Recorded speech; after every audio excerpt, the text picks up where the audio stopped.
शिव पुराण की उमा संहिता में वेद व्यास जी लिख रहे हैं कि शंकर की कथा में वही पहुंचता है, शंकर की कथा में ये दिल जब लगता है जब वो सारे पापों से मुक्त हो गया होता है। नहीं तो टीवी के सामने बैठकर भी लोगों को नाटक की याद आ जाती है। पर आज के समय में पूरे विश्व में केवल भारत की बात नहीं कर रहा हूं, देशों देश में अगर कहीं लोग श्रवण कर रहे हैं तो शिव महापुराण की कथा श्रवण कर रहे हैं। मतलब भगवान आपके पापों से आपको मुक्त कर दिया, तभी तो आपका चित्त मोबाइल में कथा में गया, शिव महापुराण में गया, भगवान की भक्ति में गया।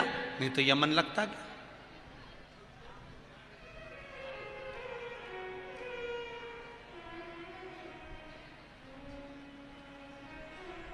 चित्त शिव में लग गया। बहुत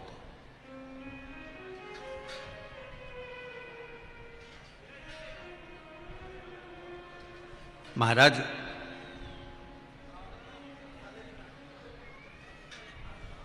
करो आप जैसे तारकासुर के 3 बेटे तारकाक्ष, विदुमाली और कमलाक्ष ने पहले पुण्य एकाग्रित करा, फिर पुण्य को एकाग्रित करने के बाद देवताओं से वर मांग लिया और वर मांगने के बाद उन देवताओं पर फिर आक्रमण भी करा। पर शिव महापुराण की कथा कर रही है कि हम जब भगवान की भक्ति में लगे, हम भगवान के स्मरण में लगे, हम भगवान के कीर्तन में लगे, तो हम भगवान से केवल इतना मांगे कि भोलेनाथ इतनी कृपा जरूर करना, इतनी दया जरूर करना कि जीवन में एक बार मैं भी शिव महापुराण की कथा करवाऊं, ऐसी करुणा मेरे ऊपर जरूर करना। बाबा से कहो, जब भगवान कहेगा कि शिव पुराण की कथा करवाना है तो धन भी देगा, दौलत भी देगा, संपदा भी देगा, सत्ता भी देगा, वैभव भी देगा, प्रतिष्ठा भी देगा और आत्म की शांति भी देगा, मन की आनंदता भी देगा, तब तो शिव पुराण की कथा हो। घर में शुद्ध भाव भी देगा, तब तो शिव पुराण की कथा हो।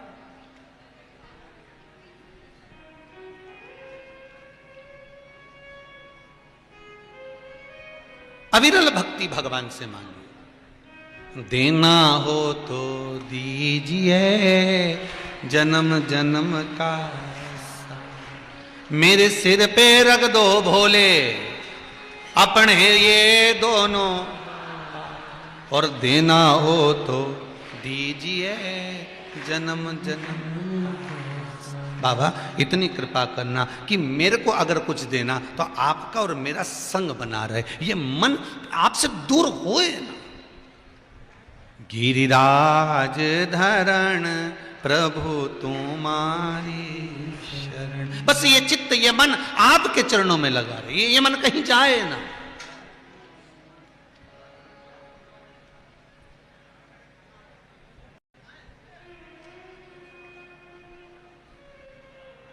आज गीता जयंती है, किस किस के घर में गीता जी है? हाथ उठाइए जरा। सबके घर में है गीता जी? ठीक है, रख लो। पूजन करिए आज, सबने करी है? ठीक है। काय से करी पूजन? काय रोली, दिया, फूल, माला, अगरबत्ती, धूप बत्ती और कुछ भोग, यही पूजन करी ना। पर पुराण की पूजन का तो महत्व वेद व्यास जी लिखते हैं कि ये रोली, ये चंदन, ये मौली, ये अगरबत्ती, ये धूप बत्ती, ये पुराण की पूजन का नहीं है। पुराण की सही पूजन गीता जी की, रामायण जी की, भागवत जी की, शिव महापुराण की सही पूजन रोली, चावल, हल्दी, मोली नहीं। वेद व्यास जी लिखते हैं शिव महापुराण के अंतर्गत स्कंद पुराण में वर्णन करा, गीता, रामायण, भागवत, गीता आदि जितने भी पुराण हैं इनकी पूजन रोली, चावल, मोली, हल्दी नहीं, इनकी पूजन तब होती है जब इनको खोलकर थोड़ा सा पढ़ा जाता है, समझ लो कि पूजन हो। केवल अलमारी पे रखी थी, कपड़ा में बंदी थी, उतार ली, पटा पे धर दी, सब चढ़ा दिया, सिर पे पल्लू ले लेने धोक, और जम के बोली गीता महारानी की। बस हो गई पूजन। और फिर वापिस कपड़ा में बंदी बंधाई, फिर अलमारी पे धर दी।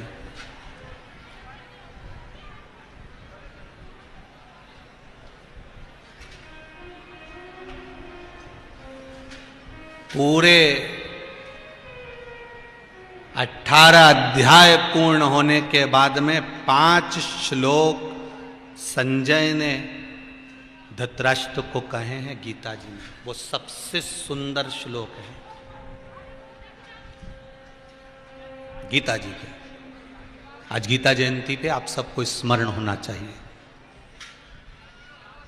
जब भगवान कृष्ण ने गीता सुना दी, अर्जुन ने गीता सुन ली, और गीता सुनने के बाद अर्जुन ने अपना आखिरी श्लोक कह दिया कि मैं अब इन सब बंधनों से मुक्त हो गया हूं, मैं जान गया हूं कि ये सब व्यर्थ है, केवल मुझे कर्म करना है और कर्म को प्रधान मानकर मैं सबसे आगे चलूंगा। आप चिंता ना करें, अब मुझे समझ में आ गया है। यहां गीता विराम हो गई। गीता विराम हुई, पर संजय धृतराष्ट्र को 5 श्लोक अलग से कह रहा है, और वो 5 श्लोक कोई दूसरे नहीं थे। उसमें संजय ने गीता के आखिरी के 5 श्लोकों में कह दिया था। पहले श्लोक में कह दिया संजय ने धृतराष्ट्र को कि मैंने जो गीता सुनी है, शायद मेरे जीवन को मैंने सार्थक कर लिया। ये संजय धृतराष्ट्र को कह रहा है। दूसरे श्लोक में संजय कहते हैं ये वेद व्यास जी की कृपा है जो मैंने गीता सुनी है। कहीं गुरु की कृपा होती है तब जाकर गीता श्रवण करने का मौका मिलता है। तीसरा संजय कहते हैं कितने योग हुए, कितने योग, कर्म योग, राजयोग आदि कादि कितने योग, पर इन सारे योग का कोई स्वामी है तो भगवान है, इसलिए उनका नाम योगेश्वर है। उस योगेश्वर को मैंने इस गीता के माध्यम से पहचान लिया। ये संजय धृतराष्ट्र से कहा।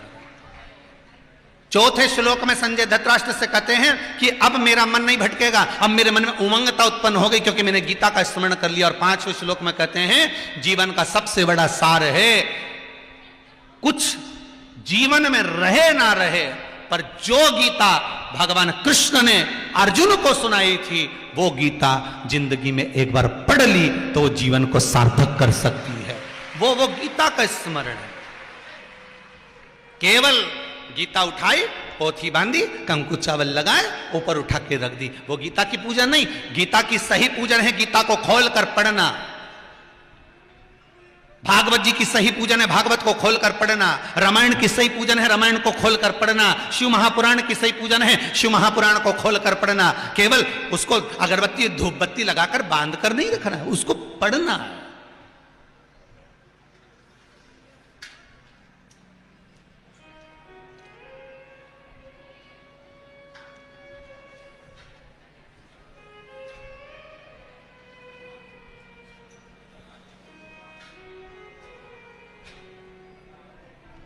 हमारे गुरुजी इंदौर हवेली जी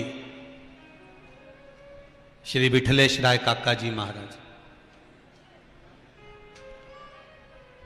गोलोकवासी 1008 इंदौर हवेली जी, परम पूज्य गोलोकवासी श्री विठलेश राय काका जी महाराज हमारे गुरु जी रहे।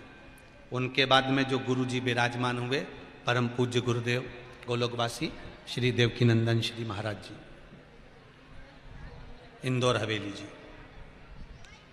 जो गोलोक विराज रहे हैं। उनके बाद में विराजमान हुए श्री दिवेश कुमार बाबा जी।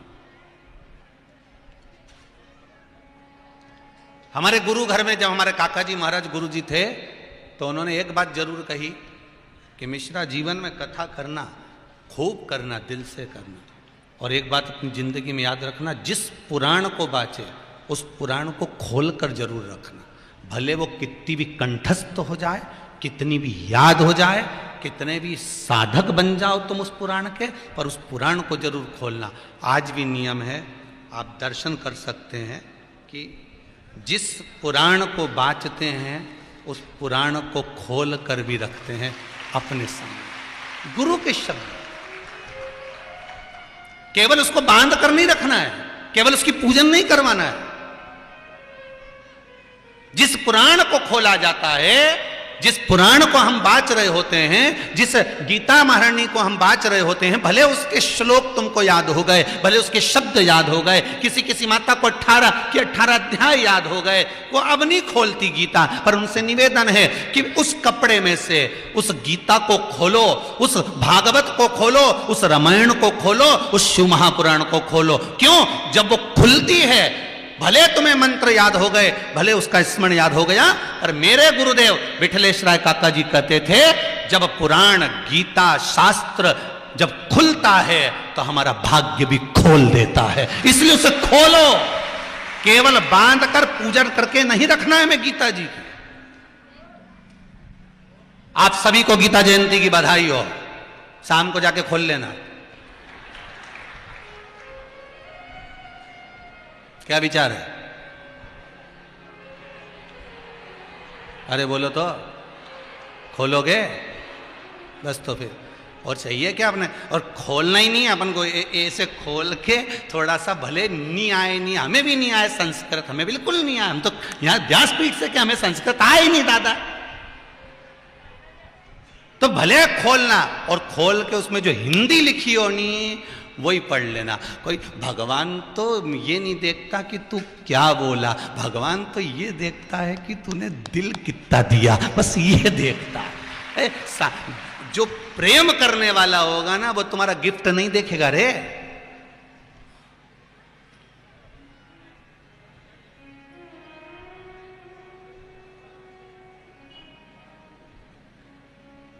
वो एक आता है ना, वो कौन सा डे, रोज डे,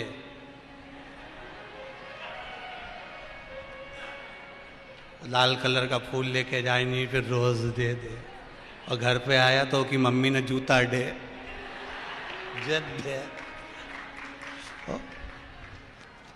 अब बताओ, जो तूने रोज दिया और तेरी मम्मी ने जूता दिया, इनमें सबसे ज्यादा प्यार कौन करती? बोल जरा, जम के बोल, बोल तो सही, जम के तो बोला। जी के रोज दिया नहीं, ओके एक आध दिन तो सामान वमान मत दे, फिर दे। और जी ने जूता दिया नहीं, वो भी तिजोरी की चाबी दे देती आखिरी में, वो देख, अंतर है कि नहीं?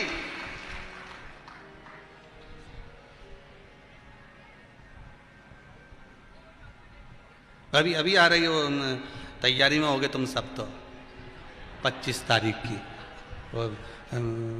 ये मनाओ, वो मनाओ, नया साल मनाओ। अरे कुछ मत मनाओ, तुलसी जी का पूजन कर लो, माता पिता के चरणों को नमन कर लो, और भगवान का भजन कर लो, और उतना ही बहुत है।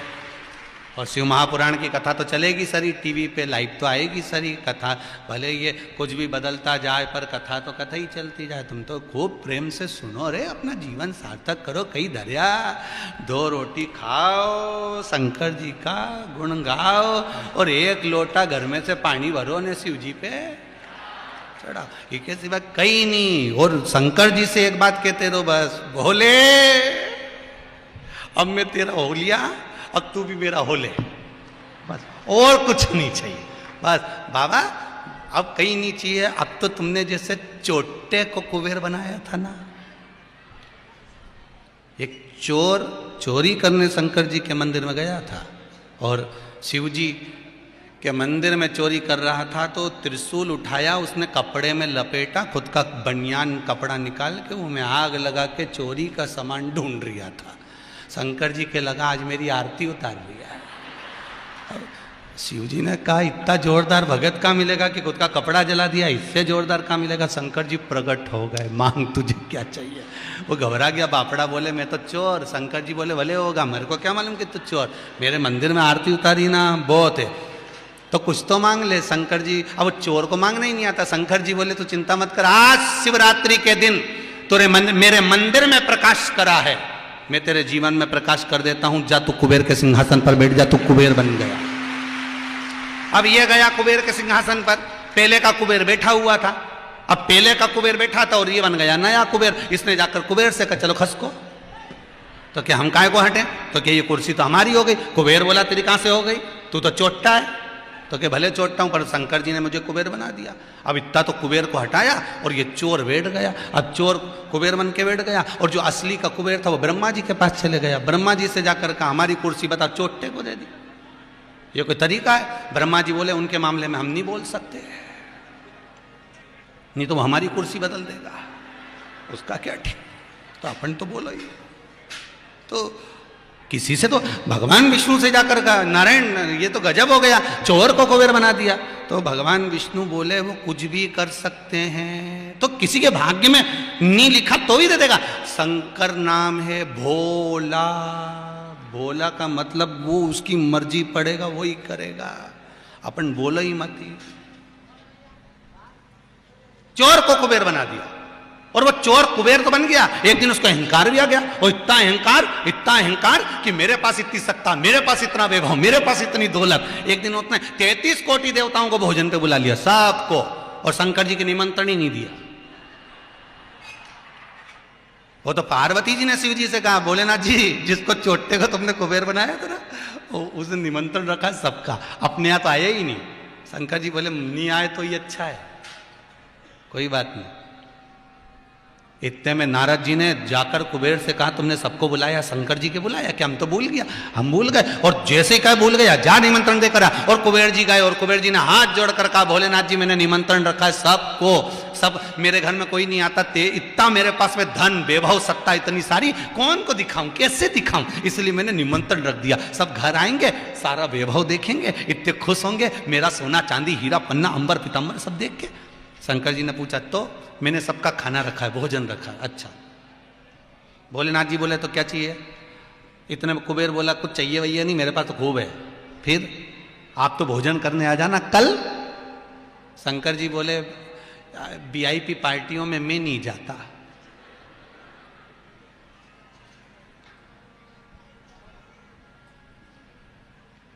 तो तुम्हारे यहां वीआईपी पार्टी में फिर कौन जाता है? हमारा छोटा बेटा है ना गणेश, वो सारी वीआईपी पार्टी अटेंड करता है। इतने में कुबेर जी बोले वो क्या खाएगा? शंकर भगवान मन में सोचे बापड़ा एक बार बैठी गया नहीं, उठ ही नहीं पाएगा, तो देख तो सही। तो कहीं सोचे ठीक है तो उनको भेज देना। कार्तिकेय जी को गुस्सा आ गया। कार्तिकेय जी अपनी माता जी के पास पहुंचे, पार्वती जी के पास, मैया मैया मैया। पार्वती जी ने पूछा क्या हुआ? पिताजी ने देखो फिर गणेश जी को भोजन करने भेज दिया, और मुझे घर का बड़ा बेटा तो मैं हूं ना, तो फिर मुझे भेजना था वीआईपी पार्टी में, फिर गणेश को क्यों भेजा? शंकर जी से पार्वती ने कहा फिर तुमने गड़बड़ी कर दी। शंकर जी बोले तुम नहीं जानते किसको कहां पार्टी में भेजना है, मुझे मालूम है किसके घर कितने का लिफाफा भेजना है, तुमको क्या मालूम? ठीक है। शंकर जी ने गणेश जी को बुलाया, बेटा कल भोजन करने जाना है कुबेर भैया के घर में, अच्छे से जिम के आना। गणेश जी बोले पिताजी आज से ही बंद कर दिया मैंने तो जिमना, तुम चिंता ही मत करो। ऐसा जिम हुआ कि दूसरी बार बुलाएगा ही नहीं। बस शंकर जी बोले हमारे इंतजार रहेगा हमारा छोरा का, तू तो जा। शाम को 7 बजे का भोजन है। शंकर जी ने गणेश जी से पूछा कितनी बजे जाएगा? 4 बजे। शंकर जी ने पार्वती से कहा इसकी नजर उतार दे, कितनी बुद्धि है इसमें, 7 बजे का भोजन और 4 बजे जा रही है, इससे जोरदार बुद्धि कहां होगी? बफेट में जाओ तो गणेश जी की बुद्धि लेके जाओ, 8 बजे लिखाओ तो 7:30 पे पहुंच जाओ, तो सारा सामान अच्छे से मिलेगा। नहीं तो मालूम पड़े छम्मक लड्डू पहले खत्म हो गया होगा। समय पर पहुंचो, समय पर पहुंचे। गणेश जी महाराज पहुंच गए। कुबेर जी ने पूछा आ गए? हाँ। गणेश जी महाराज ने आवाज लगाई भैया कुबेर भोजन, भैया कुबेर भोजन। कुबेर जी की धर्मपत्नी निकल के बाहर आई, क्या बात है भोजन करने आए? तो भोजन तो 7 बजे का। गणेश जी बोले हम थोड़ा जल्दी आ गए, मैं पहले जिमा दूं। ठीक है। कुबेर जी के पास सूचना गई। कुबेर जी ने कहा अच्छा है जल्दी जल्दी जिम के चले जाएंगे तो हल्के भी हो जाएंगे, थोड़ा खाली पड़ जाएगा। चल तो जिमा बिठाओ, इनके चौकी लगाई, बिठा दिया। गणेश जी जिम ने बैठ गए। जिम ने बैठे तो जो खाना चालू करा, जो चालू करा, 33 करोड़ देवताओं का भोजन तो 15 मिनट में निपटा गया। 15 मिनट में 33 करोड़ देवताओं का भोजन, सब साफ, जितना रखा था साफ। कुबेर जी की पत्नी ने आवाज लगाई भंडारी को भोजन के लिए, ए भोजन वाले जाओ जल्दी भोजन लाओ, और भोजन लाओ। भोजन पे भोजन आने लगा, भोजन पर भोजन आने लगा। अब भोजन जितना रसोई घर में था सब समाप्त हो गया। अब क्या करें, तो कि जितना बाहर का भोजन हो, 33 करोड़ देवताओं के घर में जो जो सूखा सामान पड़ा सब उठा लाओ, सब उठा लाओ, सब दे दिया। अब जो भर भर कर सामान आ रहा था, गणेश जी के सामने अंदर जाता, फिर गर्म होकर आता। इतने में गणेश जी ने कहा अंदर ले जाने की जरूरत नहीं, तुम तो यहीं धरते जाओ डायरेक्ट, फिर ले जाओगे फिर लाओगे, कोई मतलब तो है नहीं, रखोगे रखते जाओ, रखते जाओ। धर्म पत्नी दौड़ कर गई कुबेर जी के पास, स्वामी कुछ भी नहीं बचा। कुबेर जी बोले ऐसे कैसे नहीं बचा, 33 करोड़ देवता का भोजन बना था, कहां गया? धर्मपत्नी ने बोला वो तो सब गणेश अकेला खा गया। कुबेर जी की आंख में जल भर गया कि मुझे अहंकार हो गया था अपनी सत्ता का, अपने वैभव का। गए कुबेर जी, नारद जी से पूछा मैं क्या करूं? देवऋषि नारद ने कहा कुछ मत करो, एक काम करो, जाओ सीधे शंकर जी के पास जाओ। भोलेनाथ जी के पास गए, हर हर महादेव। शिव जी ने पूछा क्या हो गया? शंकर जी ने जैसे ही पूछा तो कुबेर भंडारी बोले प्रभु वो गणेश को क्या हुआ? गणेश को कुछ नहीं हुआ, सब हमको ही हुआ है, उसको क्या होगा? हुआ क्या? सब खा गया, कुछ नहीं बचा। शंकर जी बोले तुम तो बोल रहे थे कि हमारे पास में खूब, प्रभु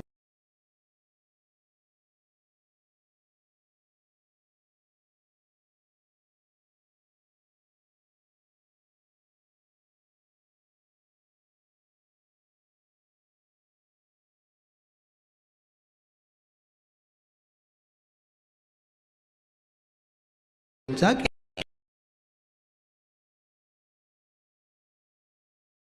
कि अटका हुआ मेरा सारा काम हो गया, अटका हुआ मेरा सारा काम हो गया। काशीवासी पे खड़े हुए, पेट पे हाथ फेर के बोले कल का टाइम बताओ, कल का समय बताओ, कल क्या समय रहेगा?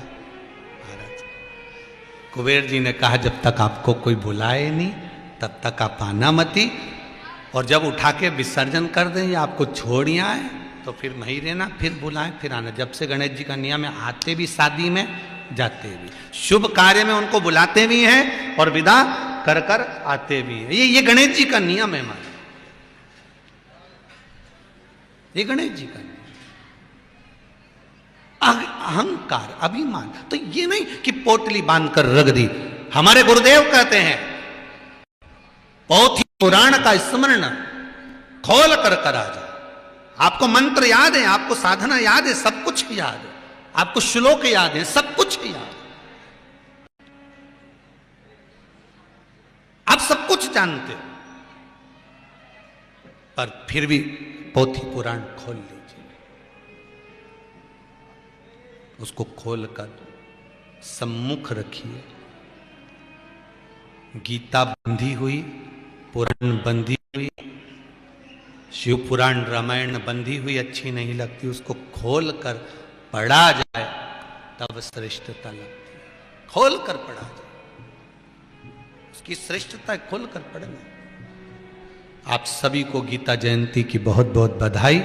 बाबा देव अधिदेव महादेव आपके जीवन को सार्थक बनाए। शिव महापुराण की कथा कर रही है, शंकर का अनुमोदन कर रहा है। तारकासुर के 3 पुत्र तारकाक्ष, विदुमाली और कमलाक्ष की ने तप साधना करना प्रारंभ करा। ब्रह्मा जी से वर मांगा, हमें वर दीजिए। ब्रह्मदेव ने पूछा क्या वर चाहिए? वर मांगा, हमारे प्राण कभी ना छूटे। ब्रह्मा जी ने कहा वो तो छूटेंगे, मरना तो पड़ेगा, प्राण तो छूटेंगे, मृत्यु तो निश्चित है, मृत्यु निश्चित। मृत्यु निश्चित है, प्राण तो छूटेंगे। आया है सो जाएगा, और राजा रंक फकीर, जो आया है उसको जाना ही पड़ेगा। मृत्यु के घाट तो पहुंचना ही पड़ेगा।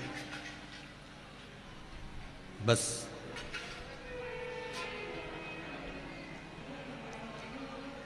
आप उस भगवान से प्रार्थना जरूर कर सकते हो, उससे निवेदन जरूर कर सकते हो।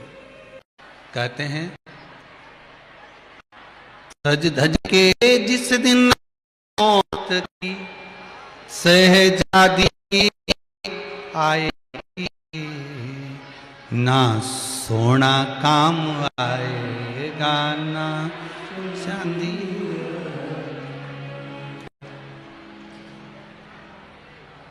मट्टी का तो सोने जैसा मान है तेरा।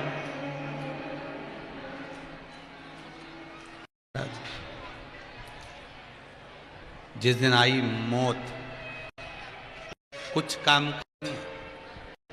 पिछले साल कोरोना महामारी में लोगों ने अभी जो गया समय देखा होगा, लोगों के पास में अटैची भर के धन होगा, वो भी हॉस्पिटल में पलंग नहीं होगा। समझने वाली बात है।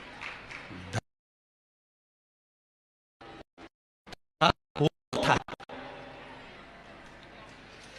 खूब लोग अलग, हमारी पहचान तुम्हारी पहचान सब धरी रह गई। क्या काम आया? काम क्या आया? जो भजन करा, जो पुण्य करा, जो सत्कर्म करा, वो सामने आकर और बचा। आप में से कई लोग होंगे महामारी तक आ गई, पर आपका विश्वास जी की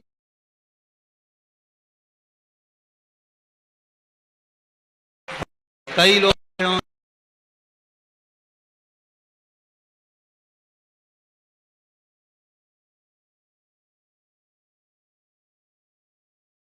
शिव का भजन कीर्तन मारे भजन। ये लिखा अभी जो पत्र पढ़े, इसमें एक पत्र बड़ा सुंदर है महाराज जी। एक कोई सलोनी साहू है, बड़वानी जिले की हैं, कहीं बैठी हो तो हाथ हिलाइए जरा।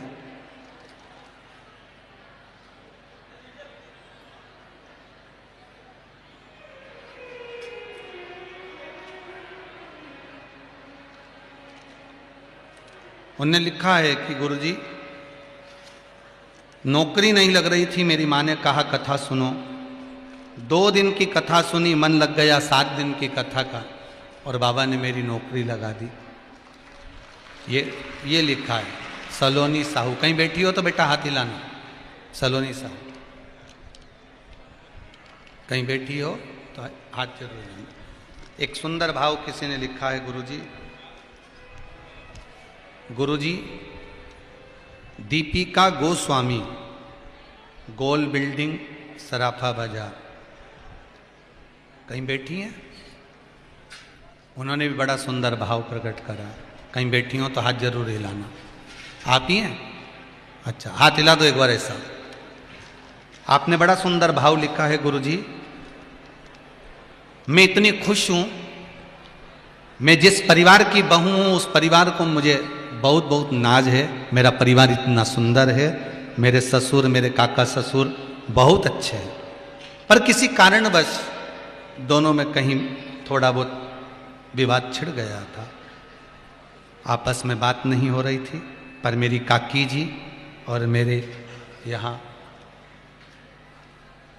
हमारे बुआ जी ने बताया कि एक काम करो कि अगर बातचीत बंद हो गई है कोई प्रॉपर्टी को लेन देन कर कर, तो कथा में सुना है शिव महापुराण में कि गेहूं की बाली शिव जी को शिवरात्रि पर चढ़ा दी जाए तो उससे दोनों में प्रेम बन जाता है।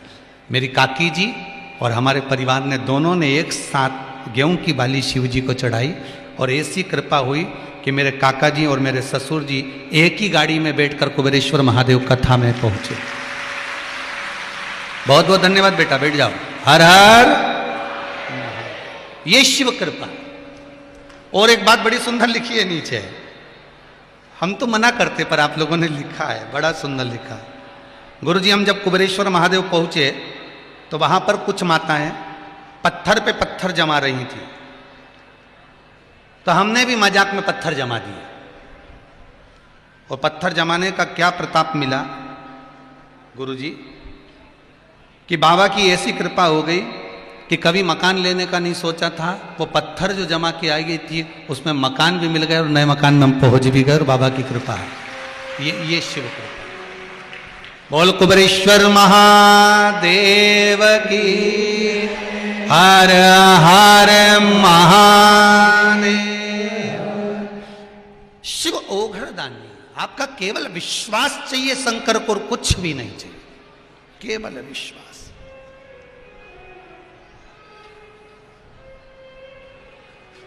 अगर विश्वास पक्का है तो शिव को मिलने में देरी नहीं लगे। महाराज हम मरे ना ऐसा कुछ कहे, मरना तो पड़ेगा, मृत्यु निश्चित है, प्राण तो छूटेंगे, कोई साथ नहीं देगा, कोई नहीं। अंत समय प्रभु आना पड़ेगा, वचन दिया तो निभाना पड़ेगा। और वही हुआ पूरी कोरोना महामारी में। साहब आपने देखा होगा, जिसने शंकर का भजन किया, रुद्राक्ष के जल का स्मरण करा, जो रुद्राक्ष बांटे गए थे उसका स्मरण आपने कर लिया, शिव का अभिषेक, शंकर का पूजन, शिव का स्मरण कर लिया, तो बीमारी छू कर निकल गई साहब, छू कर निकल गई। आई मृत्यु सबकी आना है, मौत सबकी आना है। कोई गुलाब जामुन खाएगा वो भी मरेगा, नहीं खाएगा वो भी मरेगा। बादाम खाओगे तो भी मरोगे रे, और नहीं खाओगे तो भी मरोगे। कथा सुनोगे तो भी मरोगे, नहीं सुनोगे तो भी मरोगे। मरना तो है, निश्चित है। फिर किसी के मन में आ जाए कि मरना ही है तो फिर कथा काय को सुने, अपना टाइम काय को बर्बाद करे कथा सुन के। तो उसका एक कारण है, बिल्ली अपने मुख से चूहे को पकड़ती है, पर चूहा बचता है क्या, मर जाता है, लहूलुहान हो जाता है। और बिल्ली उसी मुख से अपने बच्चे को पकड़ती है, बच्चा मरता है क्या, नहीं। बस उसी तरह कथा सुनोगे तो भी मरोगे, नहीं सुनोगे तो भी मरोगे। बस अंतर इतना है, कथा सुनकर मर गए तो भगवान के पास पहुंच गए, और नहीं सुन के मरे तो वो ब्लैक कलर की स्कॉर्पियो पे चढ़ गए, वही मुछंदर के साथ कालिया आएगा, दम लगा के गदा हाथ में पकड़कर और पाड़े की पूंछड़ी से बांध के ले जाएगा पीछे वाले गेट से, जो दोस्ता दोस्ता। खरगोन में कथा हुई और घर छोड़ के नहीं निकली, इसको अगला जन्म छुपकली का दे दो, वो भी कहेगा। घरों में जितनी छिपकली नजर आए, इनके पहचान जाना, ये कथा में नहीं गई थी इसलिए घर में चिपकी, इनके पहचानो। और तुम भी चाहो तो भगवान से कह देना हमें छिपकली नहीं बनना, 84 लाख योनि में एक जन्म है अपना छिपकली का। तो तुम जितने बैठे हो तुम तो नहीं बनोगे, पर जो नहीं आया उसका क्या होगा कालिया, वो उसका क्या होगा, उसका कर। जिनसे घर नहीं छूटे ना, तो भगवान भी कहते इससे घर नहीं छूटा, इसके घर में चिपका दो, निपटा के। मरकन्नी के पीछे, ट्यूबलाइट के पीछे मही कितनी बार झाड़ू से भगाई, नहीं गई, ऐसी हो रही छिपकली, यूज देखे, वो हिले ही नहीं। 2 बार तो घासलेट का तेल डाल दिया तो भी नहीं गई, वहीं चिपकी। किसी से पूछा, गुरुजी आप बताओ ये छिपकली जाती क्यों नहीं, तो गुरुजी कहीं बताया, शिव पुराण तो बता रही, चिपक गई, नहीं निकली, कथा में नहीं गई, मन नहीं गया, शरीर नहीं गया, चिपक गई।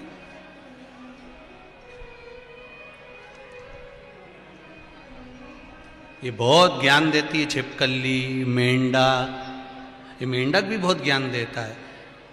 होटला पे बैठ के दिन भर टट्टर करी, कभी भजन नहीं करी, इसलिए मेंढकी बना दो। क्या मेंढक बना दी।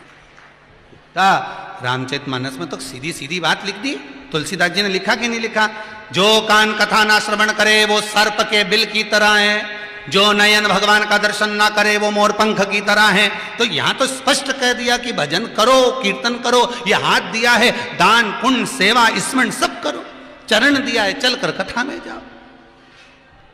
मुख दिया है, राम नाम गाओ। और कई गाय या तो पूरी निपटाए क्या भजन। ना राम नाम लीनो ओ तूने भरी जवानी में, तो डूब के मर जा रे चुल्लू भर पानी। पूरा जीवन गवा दिया। राम नहीं बोला, कृष्ण नहीं बोला, शिव नहीं बोला, और जीवन यूं ही चले गए। गया जीवन। महाराज तारकाक्ष, विदुम्माली, कमलाक्ष की तीनों ने वर मांग लिया, हमें 3 पुरी का निर्माण कर दो। 3 पुरी बना दी। मरे तो हम तीनों एक साथ, तथास्तु कह दिया। मरोगे तो तीनों एक साथ। तीनों ने विचार कर लिया अपन इकट्ठे ही नहीं होंगे। अपन 3 भाई कभी एक जगह पे इकट्ठे नहीं होना, कभी नहीं होंगे एक जगह इकट्ठे।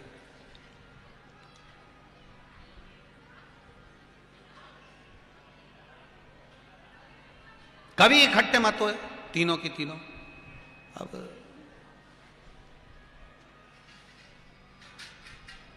अभी इंदौर कथा करने गए थे तो एक कोई भाई मिलने आए थे। उन्होंने कहा गुरुजी हमारा पूरा की पूरा परिवार केदारनाथ जी गया था उस समय पे, और वहां त्रासदी मच गई थी, सब मर गए। हमने कहा तुमने शिव महापुराण नहीं सुनी थी? शिव महापुराण में तारकाक्ष, विदुम्माली और कमलाक्ष की तीनों का चरित्र कह रहा है। तीनों राक्षस है परंतु तीनों का चरित्र कहता है। पूरा परिवार अगर कहीं जा रहा है तो एक ही गाड़ी में बैठ के मत जाओ, 2 गाड़ी में चले जाओ, या एक गाड़ी जा रही है तो पीछे बस से चले जाओ, कुछ ट्रेन से चले जाओ। शर्म मत करो, पर थोड़ा डिवाइड होकर जाइए, बट कर जाइए। ये शिव पुराण कह रही। तुम तो ऐसे कि एक ही गाड़ी में भरत जाओ सब। शिव पुराण से थोड़ा तो सीखो। कुछ चीजें सीखने के लिए होती हैं, हमारे जीवन में सिखाकर जाती हैं।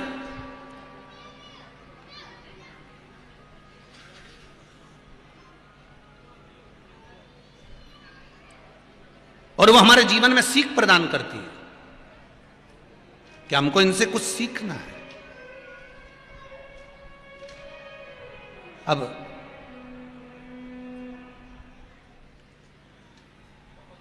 तीनों ने अलग अलग महल बनाए, अलग अलग जगह पर रह रहे हैं। सोना चांदी लोहा तीनों का अलग अलग महल बन गए। तीनों उसमें रह रहे थे। तीनों ने उपद्रव करना प्रारंभ करा। देवताओं ने जाकर शंकर जी से कहा इसको मारना है तीनों। शिव जी ने कहा इनको मारना कठिन बात है, कोई सरल बात है कि तीनों इकट्ठे होंगे तब तो मरेंगे। इन्हें वर मांगा है कि हम मरे तो तीनों एक ही जगह पर मरें, हमारे प्राण छूटे तो तीनों के एक साथ छूटे। अगर ये वर मांगा है तो तीनों को एकत्रित करना पड़ेगा। एकत्रित करने के लिए क्या करना पड़ेगा? शंकर भगवान ने कहा 33 कोटि देवता पशु बन जाओ और मैं तुम्हारा पति बन जाता हूं। शिव जी का नाम हो गया पशुपतिनाथ। इन तीनों को अपने अपने महल से निकाल कर एक जगह इकट्ठे करो, मैं इनका संहार कर दूंगा। तीनों को एकत्रित करा। शंकर जी ने बड़े नंदी का रूप लेकर, बेल का रूप लेकर शंकर भगवान दौड़ते हुए आए। अपने दोनों सींग तारकाक्ष विदुम्माली में दिए। इतने में कमलाक्ष की नीचे से निकल गया और कमलाक्ष की ने निकलकर फरसा उठाकर शंकर भगवान का सिर काट दिया। जैसे ही मेरे शिव जी का सिर कटा, शंकर का कटा हुआ सिर नेपाल में जाकर गिर गया। धड़ केदारनाथ जी में रह गया। केदारेश्वर जिसका नाम पड़ गया। भगवान शिव को लगा अगर ये आज नहीं मरे तो कभी नहीं मरेंगे। शिव जी अपने असली स्वरूप में आ गए। उसी केदारनाथ जी में से शंकर प्रकट हो गए और प्रकट होकर शिव जी ने त्रिशूल लिया। तारकाक्ष विदुम्माली को आगे के भाग से मारा और कमलाक्ष की को त्रिशूल के पीछे के भाग से मारा। तीनों का संहार करा, देवताओं ने पुष्पों की वृष्टि कर दी, गंधर्व गान कर दिए, चारों तरफ आनंद समाहित हो गया। पशुपतिनाथ भगवान की, शिव जी का नाम पशुपति नाथ पड़ गया। शंकर भगवान का धड़ केदारेश्वर में है, शीश कहां पर है? नेपाल। नेपाल में शिव जी का जो शीश है वो पशुपतिनाथ मंदिर में नहीं है। पशुपतिनाथ मंदिर से 12 किलोमीटर की दूरी पर डोलेश्वर महादेव। कौन से महादेव? डोलेश्वर, वहां शिव जी का शीश है। कई लोग कहते हैं गुरुजी हम पशुपति मंदिर होया है तो हमने शंकर जी के शीश का दर्शन कर लिया। वो नहीं है। शिव जी का जो शीश है वो डोलेश्वर महादेव है। केदारनाथ जी का जैसा स्वरूप है वैसे डोलेश्वर महादेव का स्वरूप है। आप जाकर दर्शन करेंगे तो, कभी जाएं तो आप दर्शन कर। पशुपतिनाथ भगवान का नाम पड़ गया।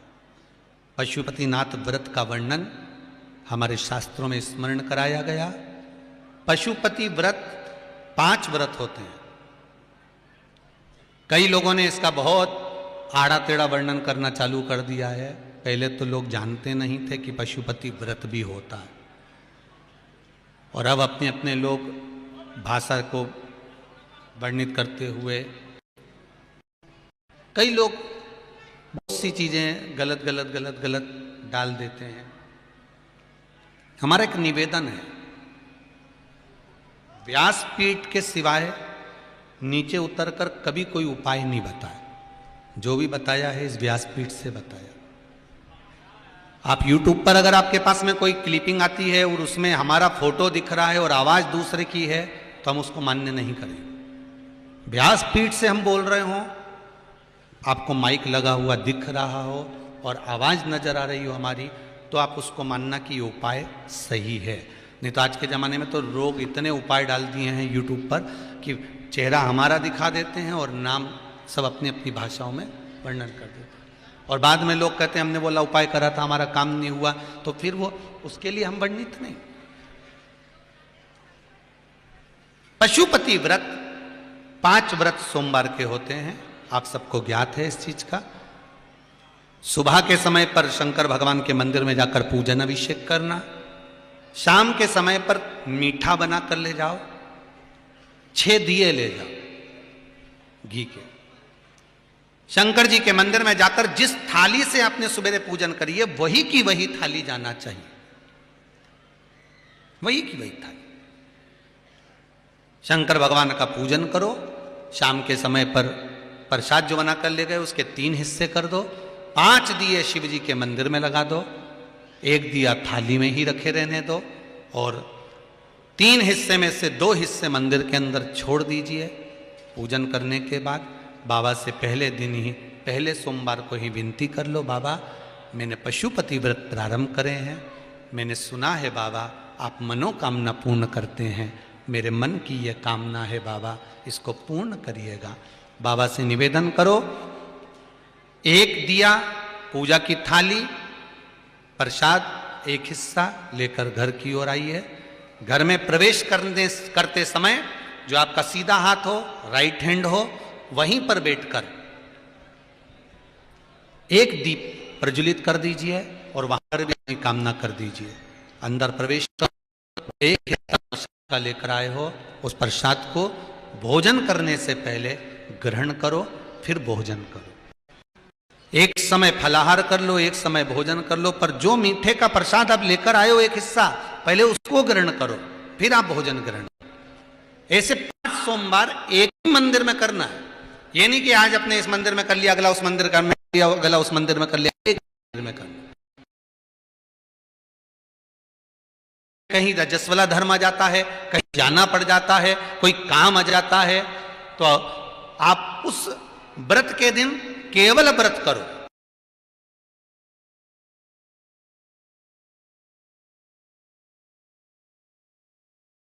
पूजन मत, आपको पूजन नहीं करना है, कोई कारण आ गया है, पूजन नहीं करना, उसको छोड़ के आप अगला करो। पर करेंगे 5 ही व्रत और एक ही मंदिर में करेंगे। ये पशुपति व्रत है।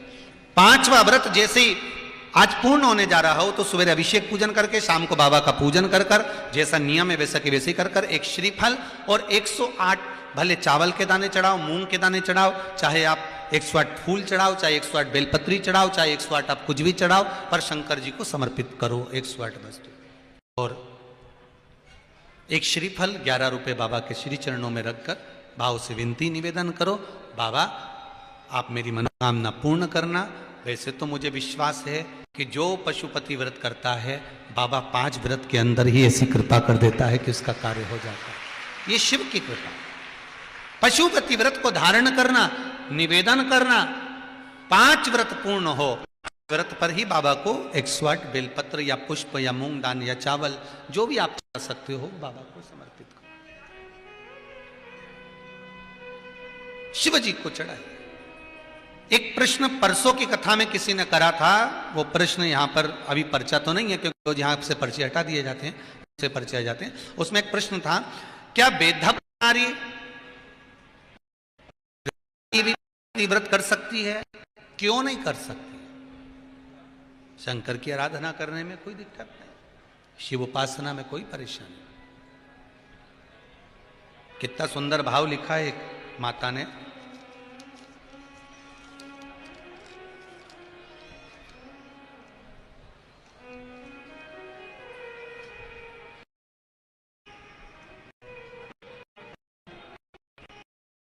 पाटीदार बिठेरे, इनके पुत्र अरुण जी पाटीदार ने पत्र लिखा है, गुरुजी इनके कलाबाई पाटीदार ने पत्र लिखाया है, गुरुजी हमारे बेटे की अभी 1 फरवरी 2021 को एक्सीडेंट में मौत हो गई थी और हम पर बहुत ही दुख की घड़ी आ गई थी। मेरे बहू बेटे के 2 बच्चे हैं, एक 8 साल का है, एक 15 साल का। काम काज कुछ है नहीं, बहुत दुखी हो गए थे, बहुत तकलीफ में हो गए थे। तभी हमने टीवी पर शिव महापुराण की कथा सुनी और कोई काम हमारा नहीं था गुरुदेव, बहुत दुखी थे। जिनने पत्र लिखा है अगर वो होंगे तो हाथ जरूर हिलाना। इतने हो गए थे गुरुदेव कि कुछ नहीं था, पर बाबा से निवेदन करा और शिव महापुराण की कथा टीवी पर सुनी। उसमें आपने एक बात कही थी, कुछ कर्म करना नहीं छोड़ना,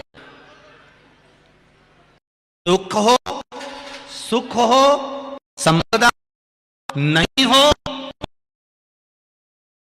क्योंकि पिताजी में भी वर्णन किया गया कर्म प्रधान है और अच्छे से करिए। और कर्म करा, महादेव का नाम लेकर कहीं से साड़ी लाकर बेचना प्रारंभ करा। गुरुजी जितना बेटा कमाता था उससे ज्यादा अब बहू कमा रही है, बाबा की कृपा है। ये कुबेरेश्वर महादेव, ये शिव ओघड़दानी त्रिकालदर्शी कैलाशी अविनाशी शिव की कृपा है।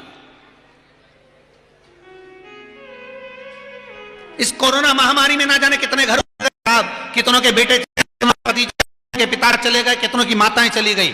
घबराना नहीं है, चले गए ना, शंकर है, परिवार साथ नहीं देगा पर मेरा ओघड़दानी साथ देगा, शिव बैठा।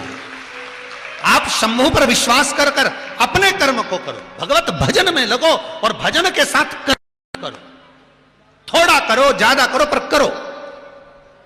कई लोग कहते गुरुजी अभी मुहूर्त अच्छा नहीं चल रहा, अगले मुहूर्त में कर लेंगे। मुहूर्त का इंतजार मत करो, तुम तो काल करे सो आज कर, आज करे सो अब।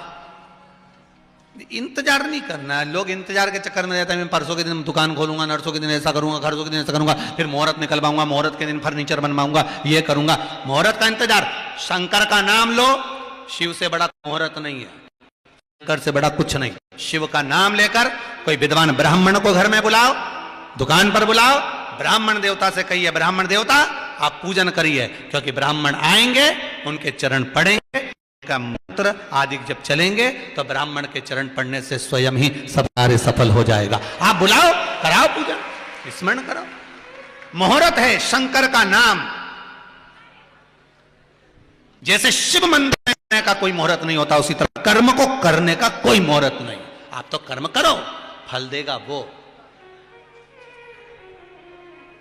मुहूर्त का नहीं रोना हमको, हम मुहूर्त के रोने में बहुत रह जाते हैं। हम बेटा कहता मम्मी मैं परसों के दिन जाऊंगा, अच्छा मुहूर्त आएगा तब जाऊंगा, नरसों के दिन आऊंगा जब जाऊंगा। लोग हैं मुहूर्त का इंतजार करते रहो, उससे पहले निपट गए तो। अनेक तरह की भक्ति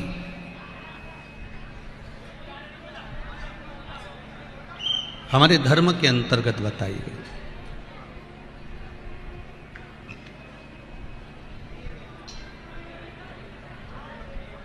स्वयं मेरे राघव जी ने, मेरे राम जी महाराज ने भी शबरी अम्बा के सामने भक्ति का प्रतिबिंब दर्शाया। प्रथम भक्ति संतन कर संगा, दूसरी रतिमम कथा प्रसंगा। अर्थात मेरे राघव जी, मेरे राम जी भी कहते हैं कि बहुत तरह की भक्ति होती है, पर उस भक्ति में अगर कोई श्रेष्ठ भक्ति है, उस भक्ति में भी अगर कोई श्रेष्ठता की भक्ति है तो वो है श्रवणम।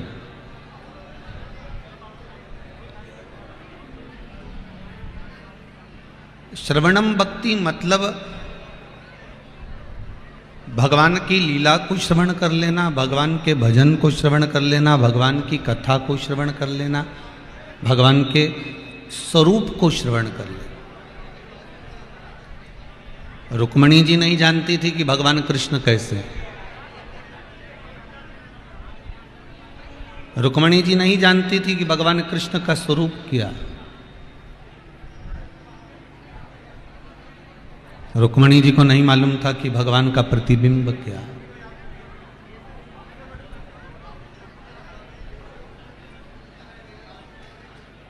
पर रुक्मणी जी ने जब देवऋषि नारद के मुख से भगवान कृष्ण के चरित्र को श्रवण करना प्रारंभ करा, जब सुनना प्रारंभ करा, तब रुक्मणी जी को ये ज्ञात हो गया कि भगवान का प्रतिबिंब ये है, भगवान का स्वरूप ये है।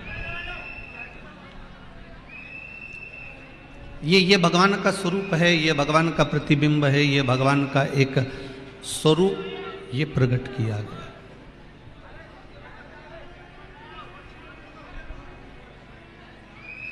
भगवान का ये प्रतिबिंब, भगवान का ये स्वरूप ऐसा है। ये रुक्मणी जी, जब देवऋषि नारद जी ने रुक्मणी जी को समझाया, बताया, कहा कि भगवान ऐसे हैं, तब रुक्मणी जी की बुद्धि में, चित्त में वो बात आ गई कि भगवान का ये प्रतिबिंब है। इसलिए श्रीमद् भागवत में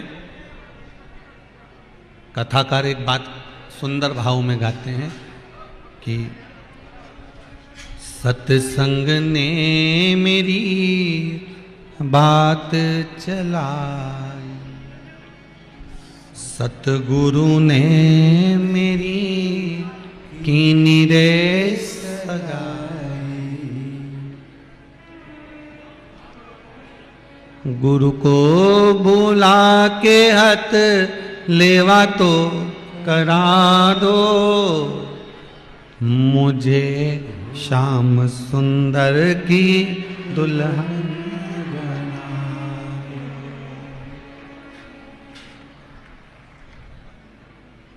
मुझे श्याम सुंदर की दुल्हन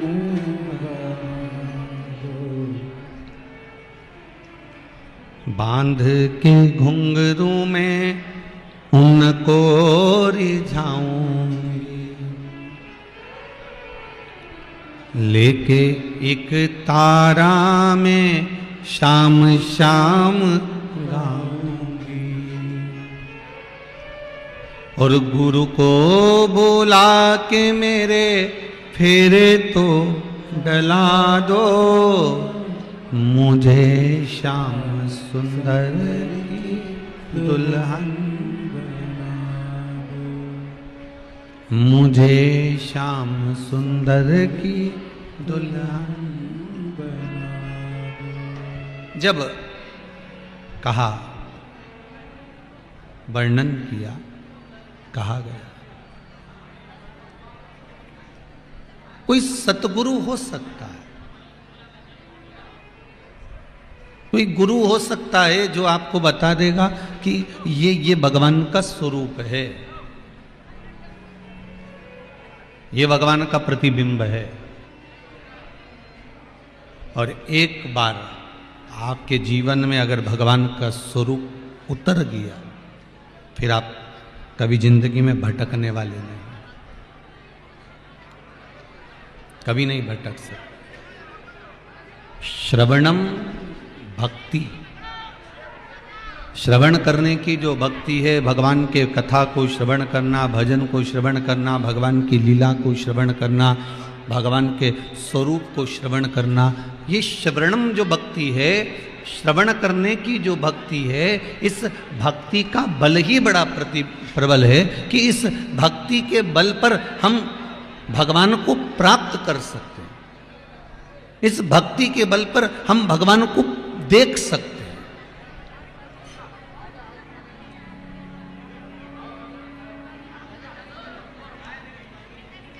एक परम भगवदीय वैष्णव जो होता है ना, भगवान का जो लीला का निरंतर सेवा के प्रकल्प में डूबा रहता है, जो भगवान की सेवा में डूबा रहता है, जो भगवान के भजन में डूबा रहता है, जो भगवान के स्मरण में डूबा रहता है, जो भगवान की भक्ति में डूबा रहता है, ये जो भगत होता है, जो भगवान का भक्त होता है, भगवान का जो आनंद करने वाला होता है, भगवान की भक्ति को निरंतर जो धारण करने वाला होता है, जो परम भगवदीय वैष्णव का जिसको भाव कहा गया है, परम भगवदीय वैष्णव के जिसके अंतर्गत भाव प्रकट होते हैं महाराज, वो जो होता है वो श्रवण भक्ति के बल पर, श्रवणता की भक्ति के बल पर और श्रवण भक्ति के अंतर्गत भगवान की सेवा में लगा रहता है। श्रवण भक्ति के अंतर्गत, क्योंकि उसने श्रवण कर लिया, श्रवण भक्ति से उसने प्राप्त कर लिया, श्रवण भक्ति से उसने ज्ञात कर लिया, श्रवण भक्ति से ये सुन लिया, गुरु जी के माध्यम से, गुरु जी के मुखाग्रविंद से उसने श्रवण भक्ति के माध्यम से ये सुन लिया कि भगवान का ये प्रतिबिंब है, भगवान का ये स्वरूप है। मेरे राम जी हाथ में धनुष लेते हैं, मेरे ठाकुर जी हाथ में बंसी लेते हैं, मेरे भोलेनाथ हाथ में डमरू लेते हैं, मेरे नारायण हाथ में सुदर्शन चक्र लेते हैं। ये उसने श्रवण कर लिया, ये उसने सुन लिया। महाराज,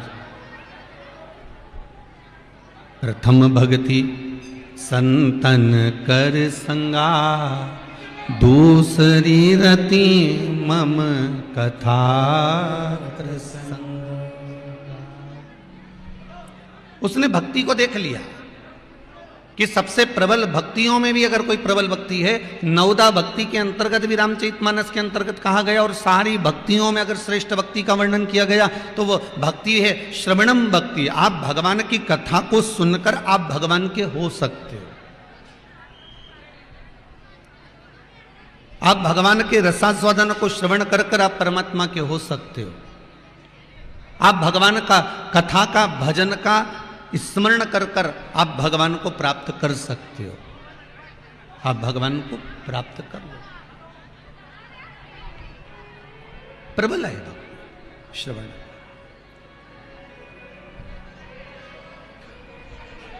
भाई, इस भक्ति के बल पर जीवन की जो सार्थकता है, वो सार्थकता कभी बदलती नहीं। अपने अगर शिव महापुराण में 1 रुपया भी लगाया है, 1 रुपया भी लगाया है, तारीख लिख लेना, दिन लिख लेना, तिथि लिख लेना, और वही तारीख अगले साल मिला लेना कि जो तुमने खर्च करा, ये टेंट में, ये बिछात में, ये भोजन में, ये भंडारे में, ये बिछात में, ये पूजन में जो तुमने खर्च करा, उसको लिख कर रखना कि कितना खर्च करा और उसका कितना मिलता है, वो अगले साल की यही तारीख और ये तिथि मिला लेना, यही तारीख और ये तिथि मिला लेना, उसका बढ़ोतरी कर कर कितना प्राप्त हुआ है वो आप मिला कर रखिए।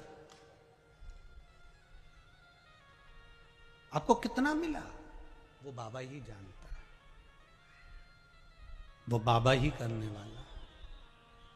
तेरा ही दिया मैंने खाया पिया है, तेरा शुक्रिया है, तेरा शुक्रिया है। मुझे भोले बाबा ने बहुत दे दिया है, तेरा शुक्रिया है, तेरा शुक्रिया है। मुझे बाबा ने जो दिया उसका धन्यवाद। भक्त शिव महापुराण की कथा कह रही है, चंचुला भी भगवान शंकर की भगत नहीं थी, केवल एक बिंदुक नाम के ब्राह्मण की पत्नी, और वो भी कितनी विचित्र। पति चोरी का धन लेकर आता था, वो उसका भोग करती थी। कभी शंकर जी के मंदिर में एक लोटा पानी नहीं चढ़ाया उसने, कभी शिव जी के मंदिर में कभी उसने धोख नहीं लगाई, कभी शिव जी के मंदिर में उसने दिया नहीं लगाया, कभी शिव जी के मंदिर में जाकर उसने बेलपत्र नहीं चढ़ाई। वो तो बस केवल अपने वो धन जो पति लेकर आता था उसका भोग किया करती थी, केवल उसका भोग करती। कभी उसने सत्कर्म नहीं करा। उसने जीवन में एक सत्कर्म करा, वो काशी में गई, काशी की धरा पर पहुंची और काशी विश्वनाथ की उस धरा पर उसने पांव रखकर बस कुछ क्षण की शिव महापुराण की कथा सुन ली, गंगा का स्नान करा, चलने की तैयारी हुई, पांव फिसल गया, सिर फूट गया, और सिर फूटा और उसके प्राण निकल गए। अब कई लोगों के मन में आएगा कि बताओ, काशी में गई थी, गंगा नहाई थी, तो फिर तो उसको कुछ होना ही नहीं था, उसको तो बचना था। भगवान कभी बुरा नहीं करता, एक बात अपनी जिंदगी में उतार लो। वो जीवन में कभी किसी का बुरा नहीं करता। जिसका भी करा उसने अच्छा ही करा, बुरा करने का काम ही नहीं था उसके पास।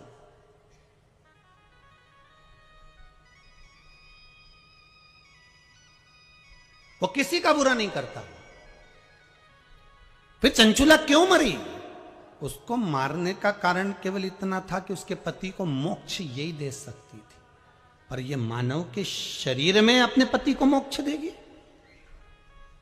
मानव के शरीर में उसको यह मालूम नहीं था कि मेरा पति प्रेत योनि में है, मेरा पति प्रेत योनि में पड़ गया, उसको नहीं मालूम था। वो तो जब प्राण छूट गए, जब जीवात्मा निकल कर जाने लगी, तो उसको लगा कि मेरा पति तो नरक में पड़ा हुआ है, मेरा पति तो प्रेत योनि में पड़ा हुआ है। तब वो भगवान शंकर के दरवाजे पर जाकर रोती है, बिलखती है, माता पार्वती से निवेदन करती है कि मेरा पति प्रेत योनि में पड़ा है और मैं बैकुंठ में बैठी हूं, ये मुझे सुख सहन नहीं हो रहा, तुम मेरे पति का उद्धार कर दो। तब उसके चित्त में यह बात आई, मेरे पति का उद्धार करिए, मेरे पति को मोक्ष दीजिए।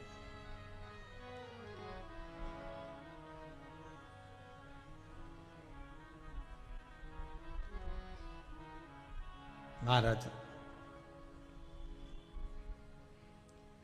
अगर मेरे पति को मुक्ति मिल जाएगी तो मुझे सुख का भान उत्पन्न हो जाएगा। ठीक है,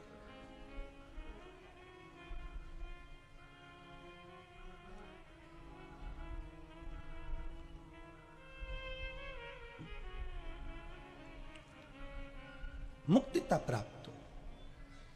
शिव जी ने कहा ठीक है, करो, शिव महापुराण की कथा करो। तुमरुका जी बाच रहे हैं उसको। जिन तुमरुका जी का घोड़े का मुंह है, शरीर सुंदर है, मनुष्य का है, देवऋषि नारद जैसी वीणा है उनके हाथ में, एक हाथ में करताल है, वो तुमरुका जी।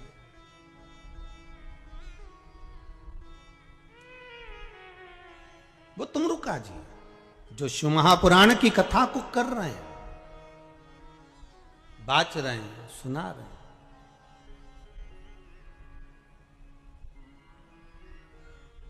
अब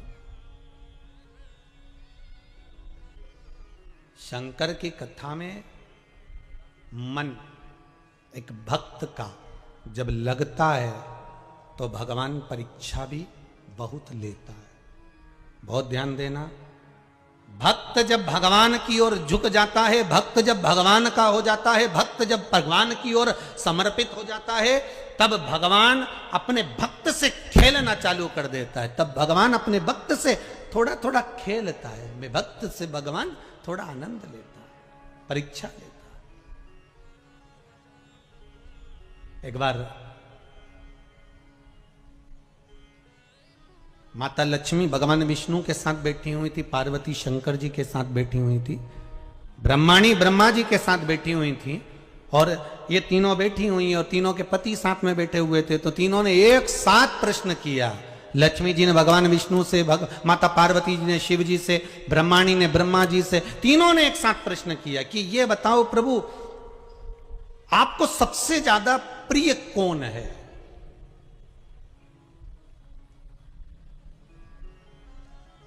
और प्रभु ये भी बता दीजिए कि आपसे बड़ा कौन है? अब भगवान से बड़ा कौन हो सकता है? आपसे बड़ा कौन है? तो भगवान विष्णु और भगवान शंकर और भगवान ब्रह्मा तीनों एक साथ बोल दिए, हमसे बड़ा हमारा भक्त होता है। हमारा भक्त हमसे बड़ा।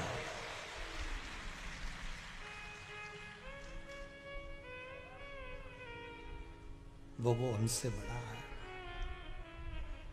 इसीलिए शायद कहते होंगे कि भगत के वश में है।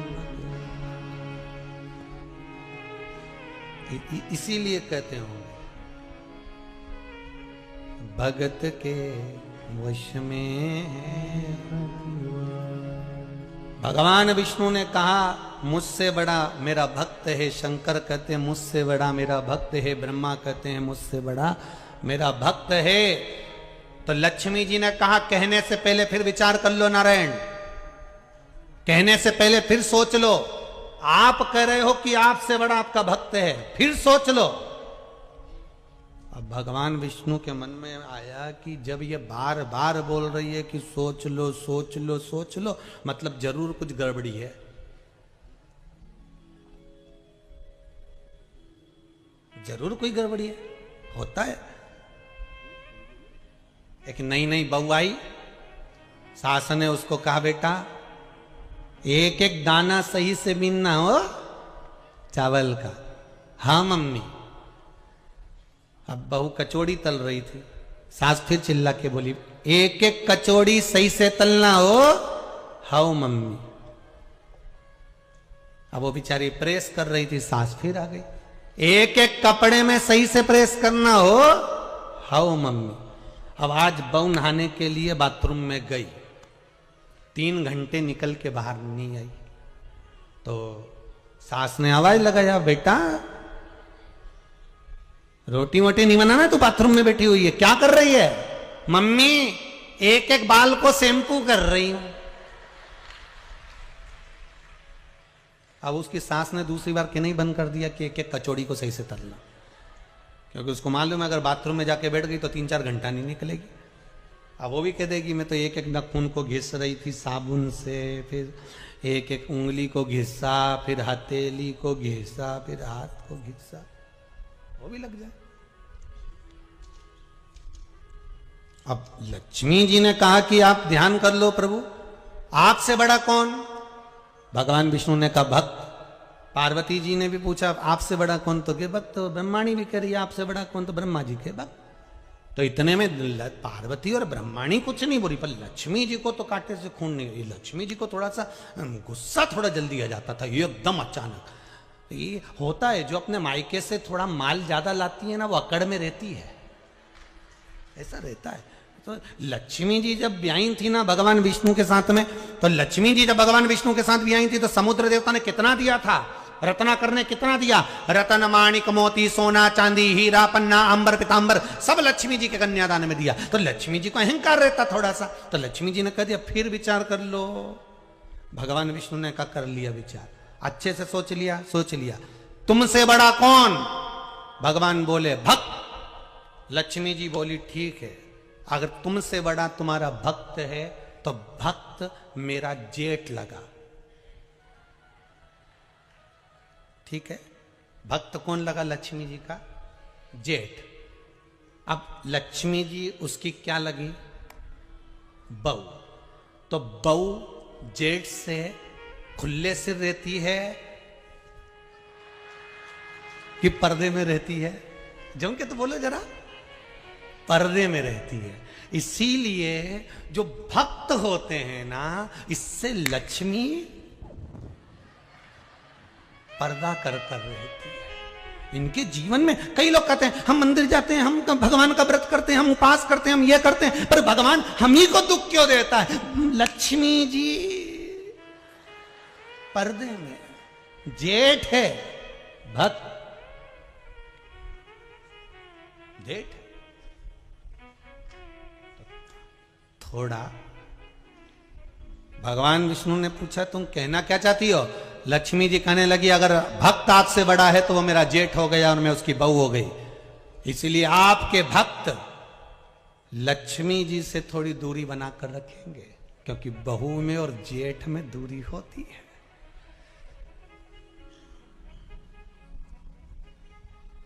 नारायण मन में सोचे हो गया कल्याण। अच्छा, पत्नियां प्रश्न बहुत करती हैं और इनके प्रश्न का उत्तर बहुत सोच समझ कर देना। जितने भेरू बैठे हैं इनसे निवेदन है कि जब जब प्रश्न करे तब तब 50 बार सोचना कि उत्तर दूं कि नहीं दूं। देव सको तो देव, नहीं तो अटैची उठा ऑफिस जाओ। फालतू की बात करो ही मत। अपने पानी की बोतल उठाओ ने दुकान जाओ। अपने बोलना ही नहीं। ये कितना ही बोले पर अपने नहीं बोले। ये तुम बोले और ये गर्जी, ये तुम बोले और ये गर्जी, तो तुम बोले ही मत। अब भगवान विष्णु को लगा कि लक्ष्मी जी बोल रही हैं कि मैं भक्तों से दूरी बनाकर रखूंगी, क्योंकि वो मेरे जेठ हैं, तो मैं दूरी रखूंगी। शंकर भगवान ने बुलाया लक्ष्मी जी को, इधर आओ लक्ष्मी। आपको मालूम है आपका विवाह भगवान विष्णु के साथ किसने करा? आपको मालूम है? लक्ष्मी जी ने कहा प्रभु मुझे मालूम है। किसने कराया? लक्ष्मी जी बोली आपने कराया। आपको मालूम है? आपकी मां ख्याति देवी, लक्ष्मी जी की मां का नाम था ख्याति। आपकी मां ख्याति देवी मेरे मंदिर में आती, मेरी पूजन करती, मेरी आराधना करती, मेरा स्मरण करती, और अपनी बेटी लक्ष्मी जी का विवाह मेरे साथ करना चाहती थी, पर मैं तुमसे विवाह नहीं करना चाहता था, क्योंकि नारायण आपको स्नेह करते थे। इसलिए आपका विवाह लक्ष्मी जी के साथ मैंने कराया। लक्ष्मी, आपका विवाह नारायण के साथ मैंने कराया है, और अगर मैंने विवाह कराया है तो मैं कौन तुम्हारा? जो विवाह कराने वाला होता है घर का बुजुर्ग होता है, बड़ा होता है, तो मैं कौन? ससुरा। अब मैं तुम्हारा घर का बड़ा बुजुर्ग। तो सुनो लक्ष्मी, घर की तिजोरी की चाबी तुम्हारे हाथ में देता हूं। अभी तक तुम लक्ष्मी थी केवल, अभी तक केवल तुम लक्ष्मी थी।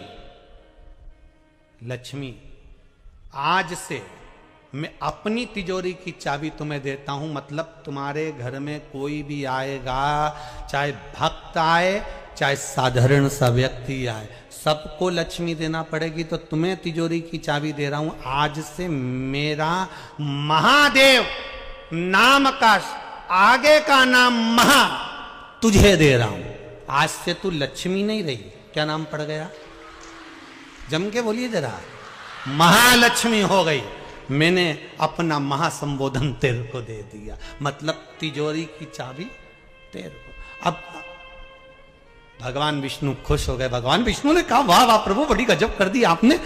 ये तो भक्तों से दूरी बना रही थी, पर आपने कृपा कर दी और आपने इसको महालक्ष्मी बना दिया। भगवान शंकर ने कहा सुनो लक्ष्मी, आज से मैंने आपको महालक्ष्मी बनाया है, पर एक बात का ध्यान रखना लक्ष्मी। सुन लक्ष्मी, भक्त हो चाहे साधारण सा मानव हो, जब शंकर का स्मरण करेगा, शिव नाम की भक्ति करेगा, चाहे वो किसी का भी भक्त हो, चाहे वो राम का, कृष्ण का, नारायण का, किसी का भी भक्त हो, अगर शंकर का नाम लेता है तो लक्ष्मी तुझे उसका भंडार भरना ही पड़ेगा, चाहे कोई भी।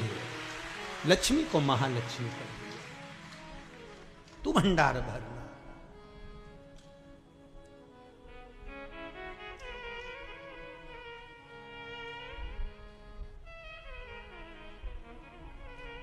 भक्त बड़ा जरूर है और है भगवान।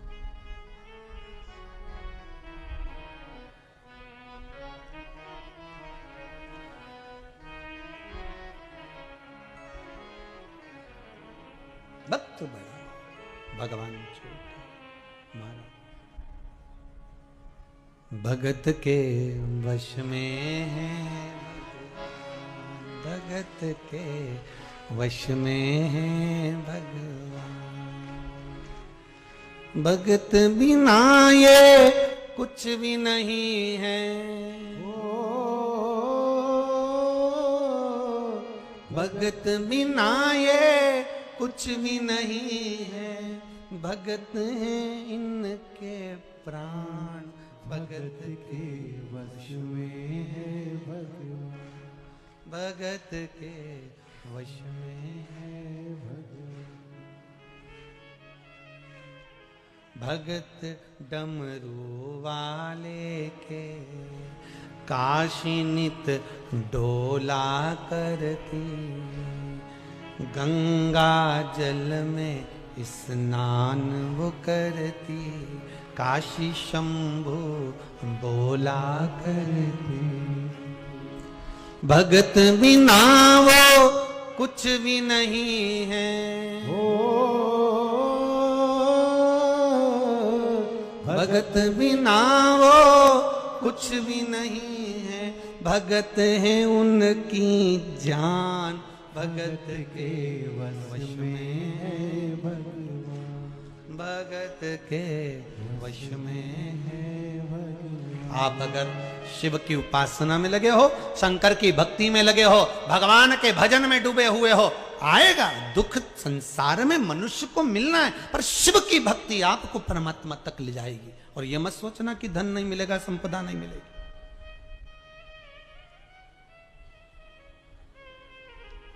कई लोग कहते हैं शंकर मुक्ति के देवता है। कई लोग कहते हैं शिव मुक्त कर देते हैं, शिव मोक्ष के देवता है। पर शिव महापुराण की कथा कहती है शंकर लक्ष्मी के भी देवता है। शिव का नाम लेने पर जितना जितना शंकर का हम नाम लेते चले जाते हैं, शिव भक्ति में हम जैसे जैसे डूबते चले जाते हैं, वैसे वैसे मेरा ओघड़दानी लक्ष्मी भी देते चले जाता है। वो कमी नहीं रखता, कमी नहीं रखता। अकाल मृत्यु वो मरे जो काम करे चंडाल का। काल उसका क्या बिगाड़े जो भक्त हो महाकाल का। जो शंकर का उपासक हो, शिव भक्ति में डूबने वाला हो, उसका बाल बांका नहीं हो सकता। ये पत्र में लिखा किसी बहन ने, बड़ा सुंदर लिखा।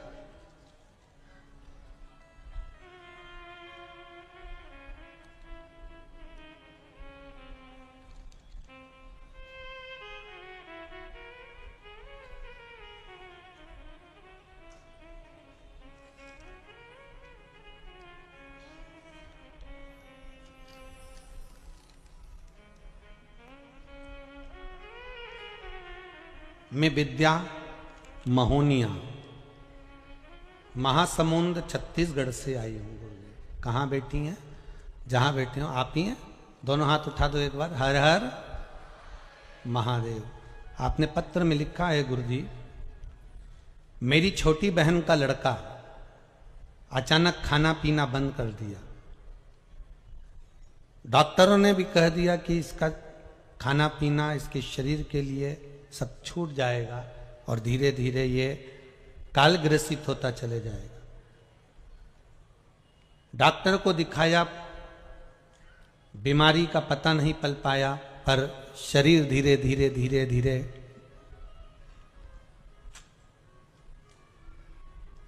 बिना भोजन के, बिना कुछ खाने के छिन्न होने लगा। पर गुरुदेव पशुपति व्रत मेरी बहन ने शिव महापुराण की कथा में सुना था और करना प्रारंभ करा। उस व्रत का फल क्या होता है गुरुदेव? कोई मुझसे पूछे, आपने पत्र में लिखा है दीदी, बहुत बहुत धन्यवाद, आपने लिखा है उस व्रत का फल क्या होता है। पहला सोमवार का व्रत करा और मेरे उस बहन के बच्चे ने मुख में पहला निवाला लेना प्रारंभ कर लिया था। दूसरा व्रत करा, मेरी बहन के बच्चे ने एक रोटी खाई और तीसरा व्रत करा, वो अच्छे से भोजन करना चालू कर दिया। डॉक्टर भी आश्चर्य में पड़ गए कि इसका तो क्या होना था और कैसे रह गया। ये डॉक्टर भी आश्चर्य में। बैठो बहन, बहुत बहुत हर हर महादेव। शिव उपासना का फल किसको कहते हैं? शंकर की उपासना किसको कहते हैं? एक बहन ने और सुंदर पत्र लिखा है गुरु।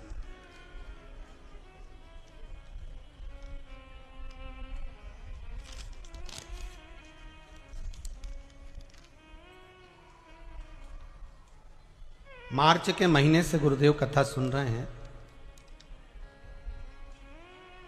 मेरे भाई की शादी नहीं हो रही थी। पत्र में नाम नहीं लिखा है, जिसका भी होगा।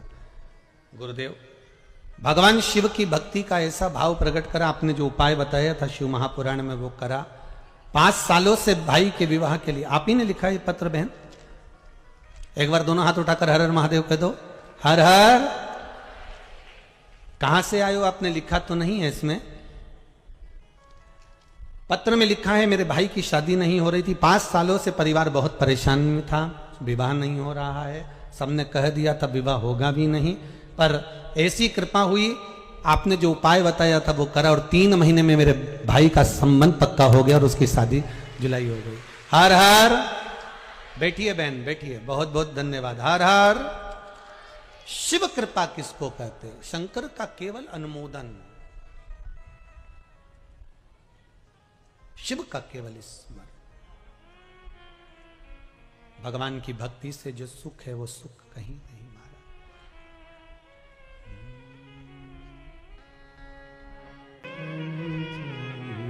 आप बाबा से निवेदन करो, क्यों नहीं देगा?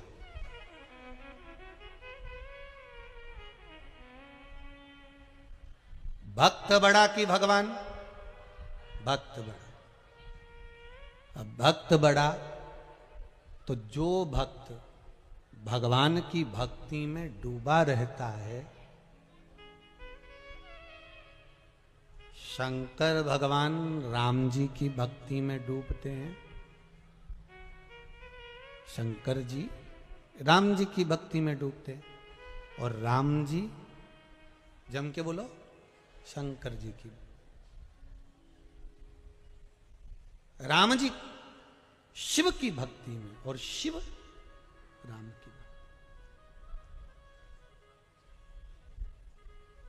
अब शंकर जी की भक्ति कौन कर रहे हैं? राम जी। तो शंकर जी से पूछा जाए कि कौन बड़ा, तो के भक्त बड़ा। तो शंकर जी के भक्त हैं राम जी, तो शंकर जी की निगाह में राम जी जम के बोलो बड़े हो गए। अब राम जी भक्ति कर रहे हैं शंकर जी की, तो राम जी की निगाह में भक्त बड़ा, तो भक्त शंकर हैं, तो राम जी की निगाह में बड़ा कौन है? शिव जी। मेरा ओघड़दानी बड़ा, मेरा शिव बड़ा। कृष्ण की निगाह में शिव बड़े हैं, शिव की निगाह में कृष्ण बड़े।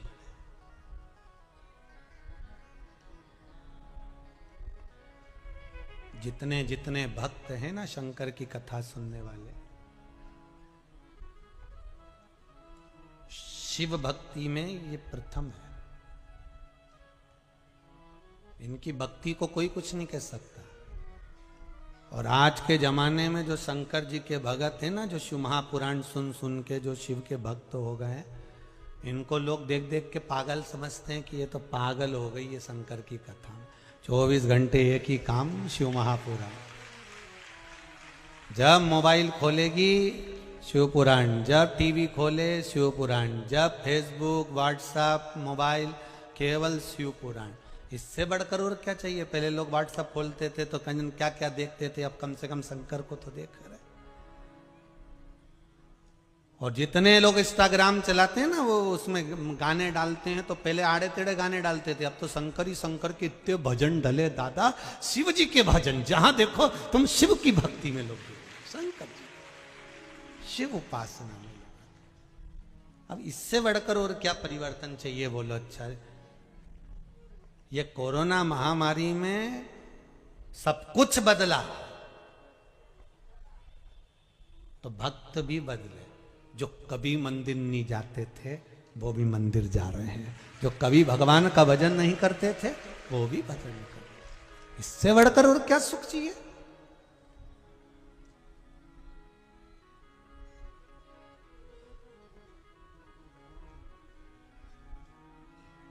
और फिर सुन लो रे धान के कटोरे वाले,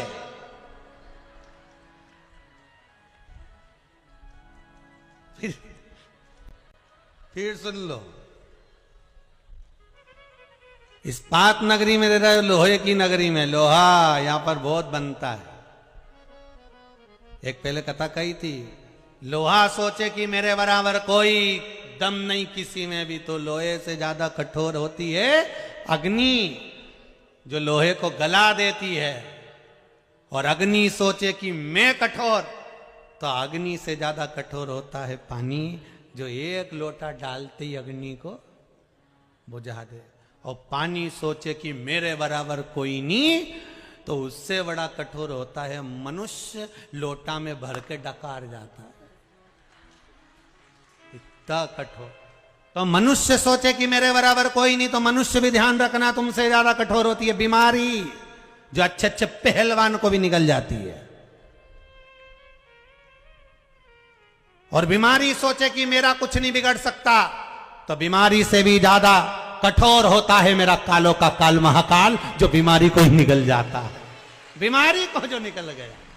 तो जितने इस्पात नगरी में रह रहे हो, धान के कटोरे के अंदर जितने बैठे हो, इसीलिए हमने सोचा था हर जगह पे जो डूम बनता था वो ऐसा बनता था, इनने कटोरा जैसा क्यों बनाया? समझ में आ गया कि धान के कटोरे में कथा, अब वो समझ में आ गया हमको कि ये गोल क्यों बनाया। इतना में तो हम समझ गए हो।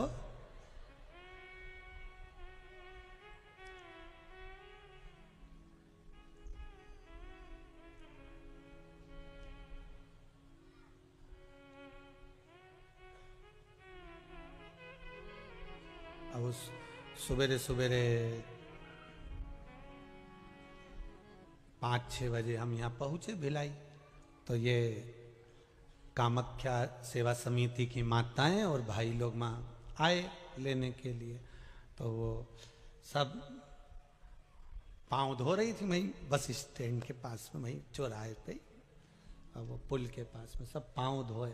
तो वो एक दूसरे से के तू धो ले, फिर वो धोए, फिर वो धोए, फिर वो धोए।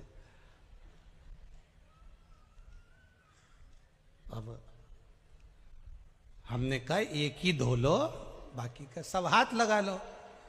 तो सबने हाथ लगाया, तो वो उसके पास में उसका भेरू बैठा था। अब सबने हाथ वो भेरू को लगा लिया। अब वो भेरू का हाथ लगाया, तो जो पास में बैठी थी उन्हें जो आंख से देखा तो सब पलट गया। हमने कहा जय हो मेरी कामाख्या मैया, गजब, जोरदार। तो भक्त भक्त होता, उसको भजन में कुछ शुद्धता ना रहा है। और शिव महापुराण की यही सबसे बड़ी आनंदता कि आपको आग लगे बस्ती में और अपन रहो, अपने मस्त रहिए। जो ज्यादा गाली दे, ताना दे, अपशब्द बोले, जो तुमको ताने पर ताना दे, तुम और जोरदार खजूर वाली चोटी बना और ऐसा बक्कल लगाओ ऐसा वाला, और फिर निकलो, जा बोलते रहे, बोले तो। अपन तो अपनी भक्ति करो, शंकर के भजन में डूबे रहो, राम नाम कृष्ण नाम में डूबो, अपने क्या करना।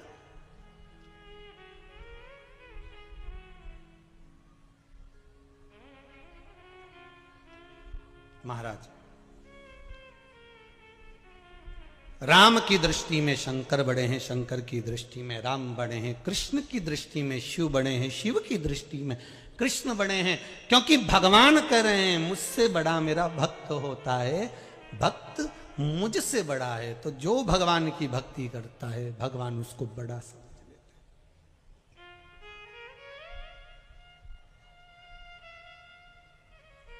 फिर वो कैसा भी भक्त हो। देवराज नाम का ब्राह्मण चोरी का धन लेकर शंकर जी के मंदिर में गया था। ब्राह्मण देवता कथा सुना रहे थे और एक क्षण की कथा उसके कानों में पड़ गई और वहां से वो चल दिया। अब जो ब्राह्मण देवता कथा सुना रहे थे उनको क्या मालूम था कि चोर है, वो तो भक्त समझ रहे थे।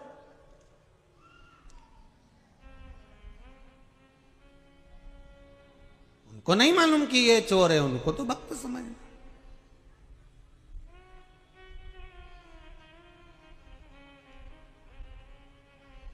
जैसे बेलपत्र के वृक्ष के नीचे चढ़ाया गया पानी हमारे पितरों को प्राप्त हो जाता है, शिव जी को चढ़ाया गया पानी 33 कोटि देवताओं को प्राप्त हो जाता है। उसी तरह भगवान देव अधिदेव महादेव को समर्पित करा गया एक बेलपत्र 3 लोक के हमारे संपूर्ण देवी देव जो भी विराजमान है उन सबको प्राप्त हो जाता। जल की बड़ी महत्वता है कि जल शिव जी को जब चढ़ाया जाता है, जल जब हम बेलपत्री के पेड़ के नीचे चढ़ाते हैं, पीपल के वृक्ष के नीचे जल चढ़ाते हैं, आंवले के वृक्ष के नीचे जल चढ़ाते हैं, तो उसकी कितनी कितनी महत्वता होती है।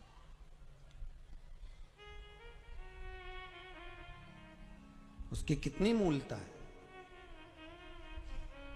दुनिया के लोग भले ना समझे पर उसमें पहले का नियम है हमारा। पहले जो भोजन होता था, भोजन बनता था, उसमें आंवले की खटास डाली जाती थी।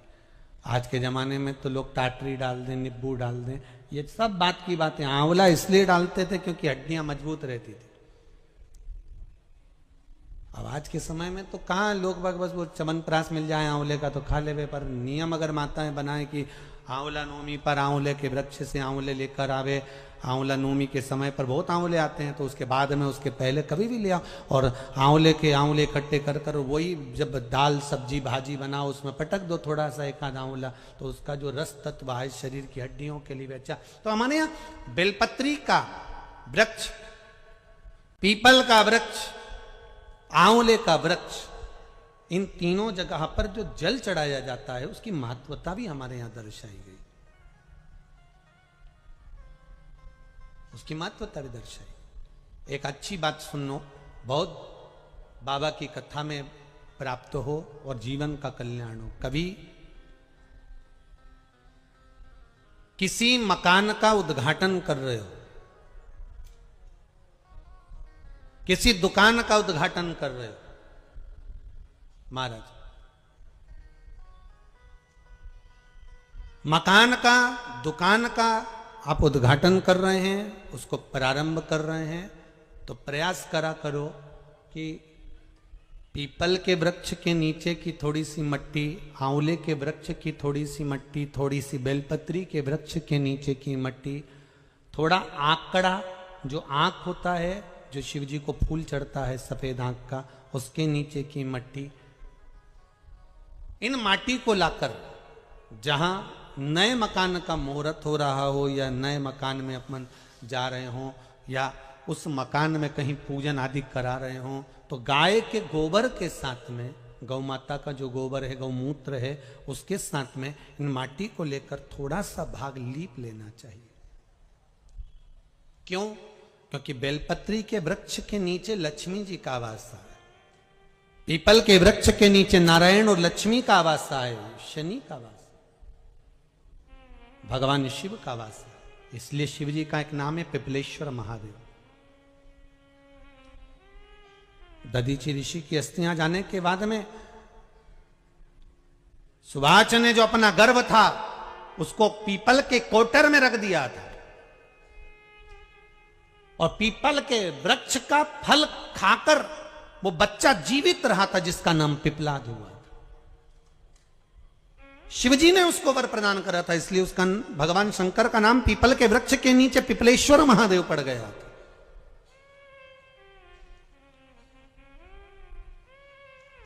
भगवान शिव का नाम पिपलेश्वर महादेव। तो यहां जो नारायण, भगवान विष्णु, भगवान ब्रह्मा, भगवान शिव आंवले के वृक्ष के नीचे विराजमान है अपनी अपनी संगनी के साथ, तो वहां की मिट्टी सुख प्रदान करती है। पीपल के वृक्ष के नीचे की मिट्टी सुख प्रदान करती है, बेलपत्री के वृक्ष के नीचे की मिट्टी सुख प्रदान करती है, हमको आनंद की अनुभूति करा देती है।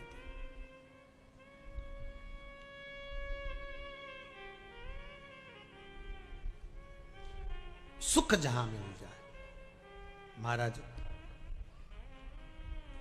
शिव महापुराण की कथा कह रही है, देवराज नाम का ब्राह्मण थोड़ा सा कथा का रसास्वादन कर कर, ब्राह्मण देवता को नहीं मालूम कि ये चोर है, उन्होंने तो उसको भक्त समझा कि कथा सुनने के लिए आया है। अपने को मालूम नहीं पड़ पाता, अपने कथा के पंडाल में, अपने एरिया में कौन बैठा है, कैसा बैठा है, क्यों आया है, अपने को क्या मालूम। आप तो कथा के पंडाल में आया है तो आप समझेंगे कि कथा सुनने आया, अपने को क्या मालूम कि ये क्या करने आया।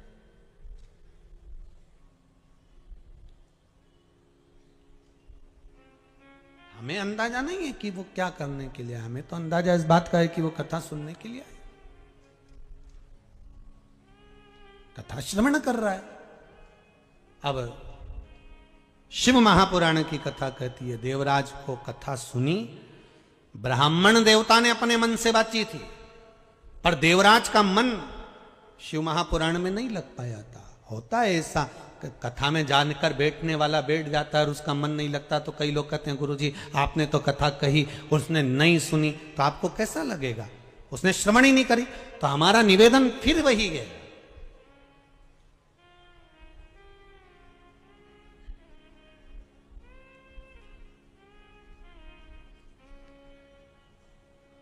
पत्थर को पानी में डाल दीजिए, पत्थर नहीं गलेगा, पर सूर्य की तपन से पत्थर शीतल तो रहेगा। उसी तरह आप अगर कथा में जाकर बैठे हो, कथा श्रवण करने के लिए बैठे हो, तो यह पक्का है आपका मन लगे ना लगे, पर कम से कम 3 घंटे आप झूठ बोलने से, पाप करने से, छल करने से, बेईमानी करने से, प्रपंच करने से बचोगे तो सही। भले आपका मन कथा में नहीं लगे, भले आपका चित्त कथा में ना जाए, भले आपका मन कथा में नहीं पहुंच रहा, पर 3 घंटे आप सत्कर्म तो कर रहे हो, 3 घंटे कहीं पाप तो नहीं कर रहे, 3 घंटे आप झूठ तो नहीं बोल रहे, 3 घंटे आप बेईमानी तो नहीं कर रहे, 3 घंटे आप कथा में बैठकर कहीं झूठ प्रपंच तो नहीं कर रहे, इतना ही बच गए ना, वही बहुत है, उतना ही बहुत है बचना।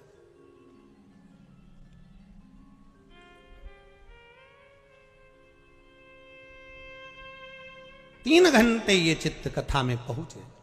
शिव महापुराण की कथा कहती है, देवराज का मन कथा में नहीं लगा था, देवराज का चित्त कथा में नहीं लगा।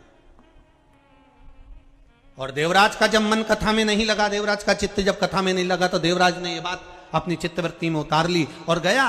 और मंदिर से बाहर निकलने के बाद एक बेलपत्री के पेड़ के नीचे उसका जब प्राण छूटे, एक बेलपत्री के वृक्ष के नीचे जब उसके प्राण निकले, तब भगवान शिव नंदी लेकर खड़े हुए थे। तो देवराज के मन में यह बात आ गई कि मैंने कथा सुनी नहीं, मैंने कथा नहीं सुनी है। और अगर मैंने कथा नहीं सुनी है तो फिर आखिर भोलेनाथ शंकर मेरे लिए नंदी लेकर क्यों आ गए। तो स्वयं देवराज ने शिव जी से पूछा कि प्रभु मेरा मन कथा में नहीं लगा, मेरा चित्त कथा में नहीं लगा, मैं कथा में नहीं पहुंचा, फिर आप नंदी लेकर कैसे आ गए। शंकर भगवान ने कहा उसका एक कारण था देवराज, कि एक तो तू शिव मंदिर के दरवाजे पर पहुंच गया, दूसरा तेरा मन लगा ना लगा पर तू शिव महापुराण में जाकर बैठ गया, और तीसरा तूने जहां प्राणों को त्यागा, ये बेलपत्री के वृक्ष की छांव है जिसके नीचे तूने प्राणों को त्यागा, इसलिए मैं स्वयं तुझे लेने के लिए आया हूं, मैं स्वयं लेने के लिए आया।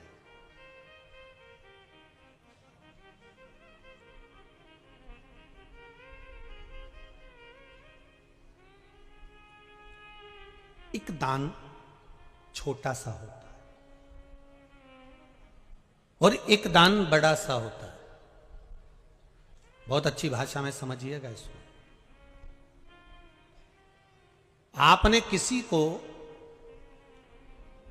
तुलसी का इतना सा पौधा दिया, आपने किसी को बेलपत्री का एक काली सी पॉलिथीन में इतना बड़ा पौधा दिया। एक जब वृक्षारोपण के लिए लोग देते ना, हमने साहब बेलपत्री के 1008 पौधे लोगों को दान दिए, हमने वृक्ष लगाने की प्रेरणा दी, हमने 50 पौधे दिए, कहीं कहीं हमने 30 पौधे दिए, कहीं कहीं समितियां हमने 20 पौधे दिए। हाँ, उनसे निवेदन है तुमने इतना इतना सा पौधा दिया, उसको पनपने में, उसको लगाने में, उसको संभालने में व्यक्ति की जिंदगी निकल जाएगी। अगर वही पौधा तुम बड़ा लेकर आते और अच्छा बड़ा सा पौधा जब तुम लाकर देते और वो लगाता तो उसको पनपने में भी जल्दी वो पनप जाता और उसका सुख भी लोगों को ज्यादा मिल जाता। अब इतना सा पौधा लेकर आए, पूछा पहले रेट कितने का है, तो कि ये 15 रुपए का, ये 20 रुपए का, और वो बड़ा वो 150 रुपए का, वो 200 रुपए का। तो तुमने सोचा पौधा ही तो देना है, इतना सा ले जाओ। जितने लोग आप लोग कथा में बैठे हो और जितने आस्था पर सुन रहे हो और जितने फेसबुक यूट्यूब पर सुन रहे हो, ईमानदारी से बोलना, आपको भी किसी किसी ने पौधे दिए होंगे। जो इतने इतने से पौधे दिए होंगे वो कितने दिन तक चले होंगे, तुम बोलो ईमानदारी से। टिके वो?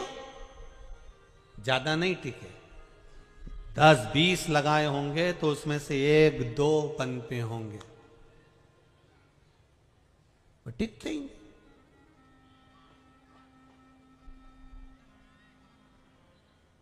जैसे बेलपत्री के पौधे का दान छोटा दिया जाता है, तो वो बेलपत्री का पौधा तो तुमने दिया, तुमने दान भी किया, तुमने पुण्य भी करा, तुमने सत्कर्म भी करा, पर 10 लोगों को देने से अच्छा है। 10 रुपए का एक पौधा था, 10 लोगों का पौधा एक जगह लेकर आते, 100 रुपए का इतना बड़ा पौधा खरीदते और उसको कहीं एक जगह लगवा देते, तो उसका दान का एक आनंद दूसरा हो जाता। अब वो 10 जगह दिए पर वो 10 जगह ही नहीं पनप पाए तो उसका कोई सुख नहीं। उसी तरह शिव महापुराण की कथा कहती है कि मंत्र जाप करो, मना नहीं है, पर मंत्र जाप का सबसे बड़ा सुख ये है कि केवल एक बार श्री शिवाय नमस्तुभ्यम बोला और छोड़ दिया, या एक बार पंचाक्षर मंत्र ओम नमः शिवाय बोले, या एक बार महामृत्युंजय मंत्र का जाप करा उसके बाद नहीं लिया, या एक बार भोजन करा उसके बाद 1 साल नहीं करा, या एक बार फलाहार खाया उसके बाद खाया ही नहीं 1 साल तक, तो उसका मतलब कुछ नहीं है। शिव महापुराण की कथा कहती है, कई लोग कहते हैं गुरुजी हमने ये उपाय करा और हमारा 3 महीने में काम होना चाहिए, तो होगा, परंतु एक शर्त है कि पौधा, समझ गए, बड़ा होना चाहिए। मतलब तुमने जो उपाय करा, करने के बाद तुम्हारे मुख से शंकर का गुणगान होना चाहिए कि मेरा शंभु मेरा ये कार्य करेगा। श्री शिवाय नमस्तुभ्यम, ओम नमः शिवाय, पंचाक्षर मंत्र, मूल मंत्र शिव महापुराण का या महामृत्युंजय मंत्र आपके मुख से आपने उपाय करा, पर साथ में शंकर का भजन करना जरूरी है। पौधा बड़ा करना है तो जल तो डालना पड़ेगा, कार्य सिद्ध करना है तो शंकर का गुणगान करना पड़ेगा, शिव का स्मरण करना पड़ेगा। भक्त शिव महापुराण की कथा कर रही है। देवराज से भगवान शंकर कह रहे हैं कि तूने मेरे मंदिर में प्रवेश करा, पहला। दूसरा, शिव महापुराण की कथा सुनी।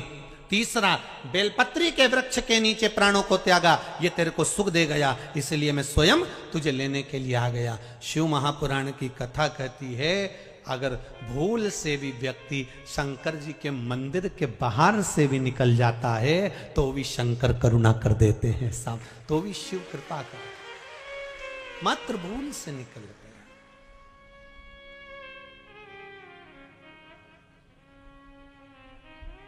इतना तो करना स्वामी जब प्राण तन से निकले, गोविंद नाम लेकर फिर प्राण तन से निकले। महाराज, प्रभु सम्मुख खड़ा हुआ,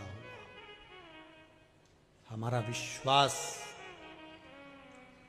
दृढ़ी हो, हमारा भरोसा दृढ़ी हो। देवराज के प्राण छूटे, शंकर सामने खड़े थे और भगवान से यही कहना है, लिखण वाले तू होके दयाल लिखना, मेरे नयन भीतर शिव का दीदार लिखना, मेरे नयन भीतर शिव का दीदार लिखना।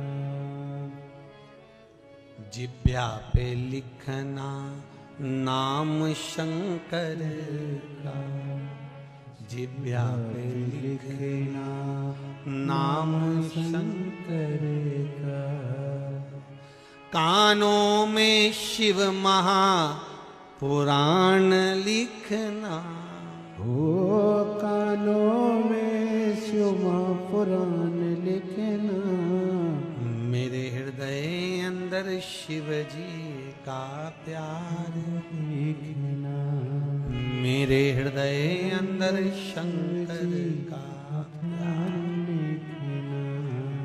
भगवान अंतिम समय में अगर मेरे प्राण भी छूटे तो तेरा दर्शन हो।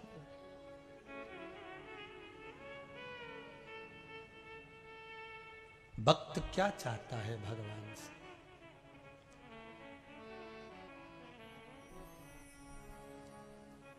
किसी ने पूछा गुरुजी इतनी पुराण 18 पुराण की रचना वेद व्यास जी महाराज ने करी और 18 उप पुराण,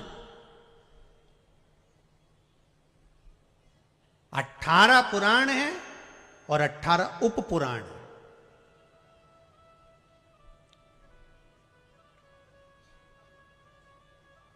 अब देखिए 18 पुराण और 18 उप पुराण में किसी पुराण में उपाय नहीं लिखे, केवल शंकर भगवान की शिव महापुराण में वेद व्यास जी ने एक एक चीज लिख कर दे दिया कि ये चढ़ाना तो इससे ये फल मिलेगा।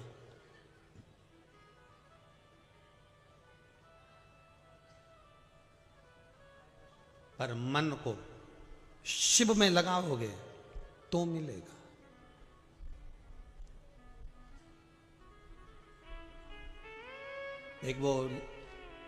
एक भगत बड़ी सुंदर लाइन गाते थे महाराज कि प्रीत करो सो ऐसी कर जो जैसे लोटा डोर, और गलो फसावे आपनो जी रे पानी पीवे कोई और, काना प्रीत निभाजो जी मने भूल सर मत जाना।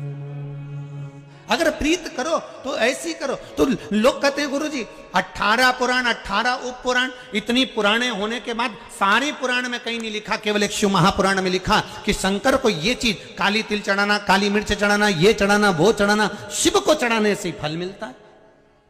और ये चीज चढ़ाना, ये चीज रखना, ऐसी बेलपत्र चढ़ाना, बेलपत्री की डंडी का मुंह किधर होना चाहिए।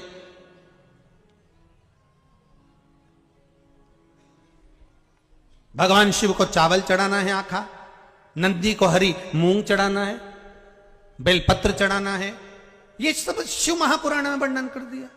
ये चढ़ाना, वो चढ़ाना, शिव को हल्दी, शिव को लेपन, शिव को चंदन, शिव को कैसर, ये सब शिव महापुराण में करा, बाकी की पुराणों में नहीं। तो वेद व्यास जी से अगर किसी ने पूछा हो या वर्णन करा हो तो हम तो एक ही बात कहेंगे महाराज, ब्रह्मा ब्रह्मलोक के देवता हैं, भगवान विष्णु वैकुंठ के देवता हैं, पर मृत्यु लोक के अगर कोई देव हैं तो वो महादेव हैं। मृत्यु लोक का देव महादेव हैं, तो मृत्यु लोक के इस देवता को लगा कि ये सब मेरी संतान है, ये सब मेरी औलाद हैं, और मेरे घर के बच्चे अगर दुखी रहेंगे तो मुझे दुख होगा। इसलिए शिव की कथा में सारे दुख का निवारण वेद व्यास जी ने लिख दिया कि सब दुख कटना का एक ही निवारण, शंभु शरणे पड़ी मांगू घड़ी रे घड़ी, दुख काटो दया करी ने दर्शन। हे बाबा हमारे दुख को मिटाने का केवल एक साधन हो सकता है, वो शिव की भक्ति है, शंकर का स्मरण है, शंकर का अनुमोदन है। कैसे मिलेगा शिव? हम घर से भाग जाएं शंकर को पाने के लिए, हम कहीं चले जाएं शिव को पाने के लिए? नहीं नहीं भाई। एक राजा एक घोड़े पर बैठकर गया और लोहे का काम हो रहा था, घोड़े को प्यास लग रही थी, घोड़ा आगे बढ़ नहीं रहा था। राजा को लगा कि घोड़ा प्यासा है, राजा ने घोड़े को पानी पिलाने के लिए एक बाल्टी में पानी भरवाया। एक भाई को बुलाया, इसमें पानी भरो। घोड़ा पानी पीने के लिए मुंह डाला बाल्टी में। जैसे ही उसने बाल्टी में मुंह डाला, इतने में लोहा पीटने वाले लोहा पीटना चालू करे, फट फट, जैसे ही कट खट देना चालू करा। इसका घोड़ा पानी पिए और बिचके, घोड़ा पानी पिए और बिचके, इधर से फट की आवाज आए और घोड़ा बिचके, फिर खटर की आवाज आए फिर बिचके, फिर खटर की आवाज आए फिर बिचके। राजा ने, जितने लोग लोहे का काम कर रहे थे, राजा ने उनसे कहा, भैया मेरा घोड़ा पानी पी रहा है, थोड़ी देर ये खटर पटर बंद कर दो। एक दो दुकान वाले ने बंद कर दी, घोड़ा फिर पानी पीना चालू करा, इधर वाले ने चालू कर दी खटर पटर, फिर घोड़ा बिच के। राजा फिर उधर गया, उधर वालों से कहा, भैया मेरा घोड़ा पानी पी रहा है, तुम ये खटर पटर बंद कर दो। घोड़े ने पानी पीना चालू करा, उधर वालों ने बंद करी, इधर वालों ने फिर चालू कर दी। राजा बड़ा दुखी हो गया। इतने में एक संत निकल कर जा रहे थे। संत ने कहा, महाराज क्या हुआ? घोड़ा पानी नहीं पी पा रहा है, ये खटर पटर के कारण। संत ने कहा, महाराज ये खटर पटर जिंदगी में कभी खत्म नहीं होने वाली। घोड़े से कह दो पानी पीना हो तो पी ले आए। अपने मन को इसी खटर पीटर में पानी पीने की आदत डाल लेना चाहिए। उसी तरह शिव महापुराण की कथा कहती है, ना हमें गंगा के घाट जाकर बैठना है, ना हमें नर्मदा के घाट जाकर बैठना है, हमें तो घर में रहना है और पूरी खटर पटर के साथ इस मन को शिव महापुराण में लगाना है, पूरे खटर पटर के साथ।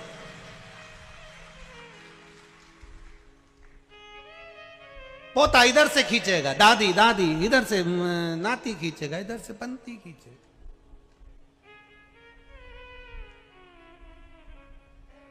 अरे भिलाई वालों को तो धन्यवाद है, तुम्हारे हमने ऐसा गार्डन कहीं नहीं देखा जो भिलाई में है। दादा दादी और नाना नानी गार्डन पूरी दुनिया में घूमिया है, पर गार्डन का नाम कहां से ला है? ऐसा गार्डन कहीं नहीं देखा। कहीं नहीं लिखा कि दादा दादी गार्डन, नाना नानी गार्डन, पर भिलाई में बड़े बड़े अक्षर में लिखा है दादा दादी नाना नानी गार्डन। वो गार्डन के लिए नहीं लिखा है, समझदार के लिए लिखा है कि दादा दादी और नाना नानी के पास रहोगे तो दिल गार्डन गार्डन रहेगा।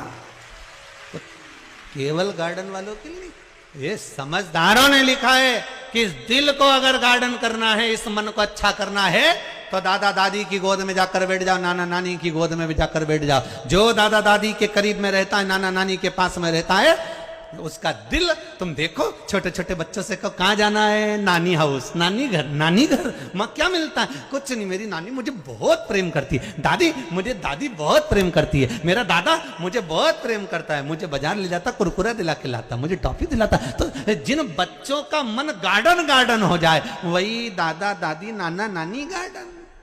तो भिलाई में ऐसा गार्डन है तो तुम सबके लिए बना है कि दिल को अच्छा बनाने का प्रयास करो, कहीं नहीं भटकना।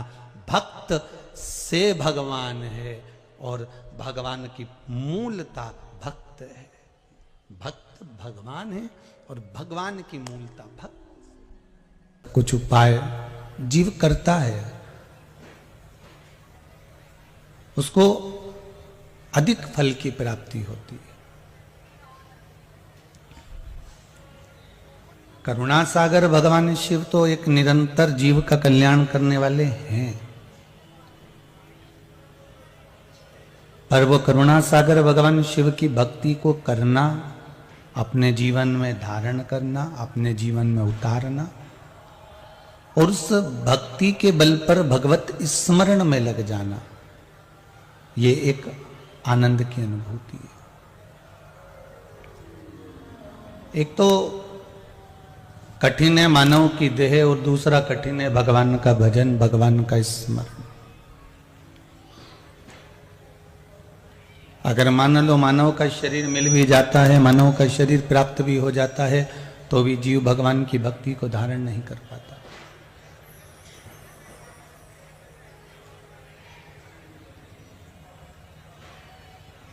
भिलाई वासियों को, छत्तीसगढ़ की इस पावन धरा को जो शिव महापुराण की कथा मिली है, वो भक्त शिव महापुराण की कथा है, जिसको अपन आज सोमवार की अष्टमी से प्रारंभ कर रहे हैं। पहले भी कथा में कहा, माहिल्या शिव महापुराण की कथा इंदौर से आपको कहा।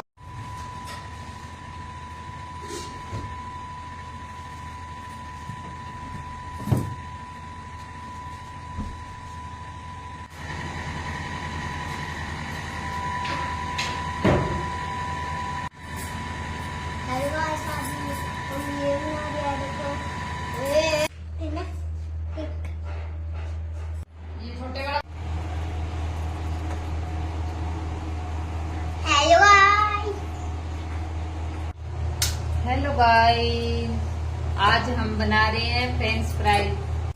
हेलो गाइस, आज हेलो हम गाइस, भिंडी बना आज हम रहे बना रहे हैं हैं। भाई और ये भी बनाएंगे।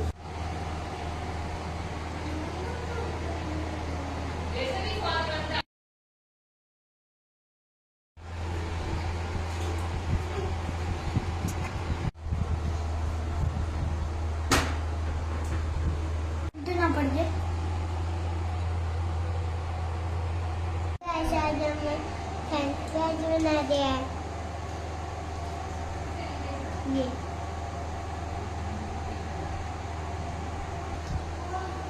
कढ़ाई में हमने तेल डाल दिया। मिला दो।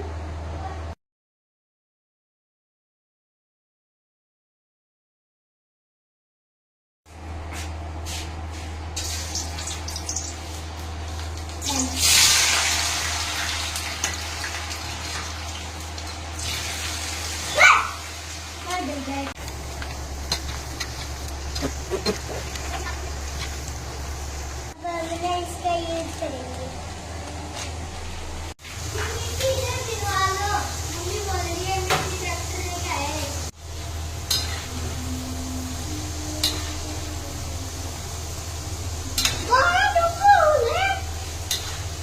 इस तरह।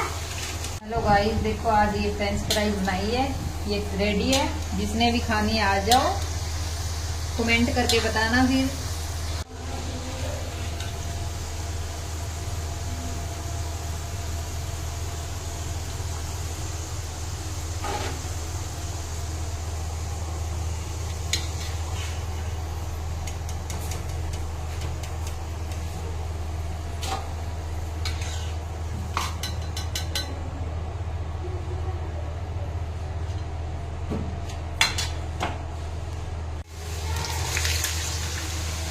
सारी ले दो।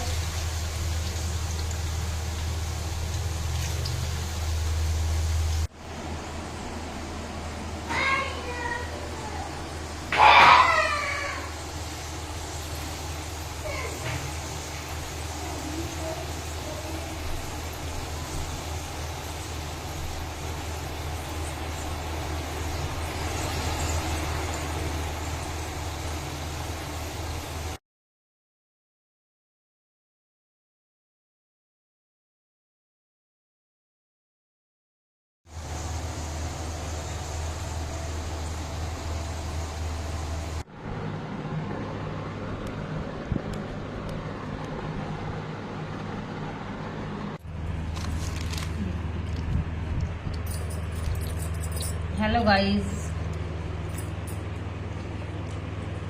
यम्मी है।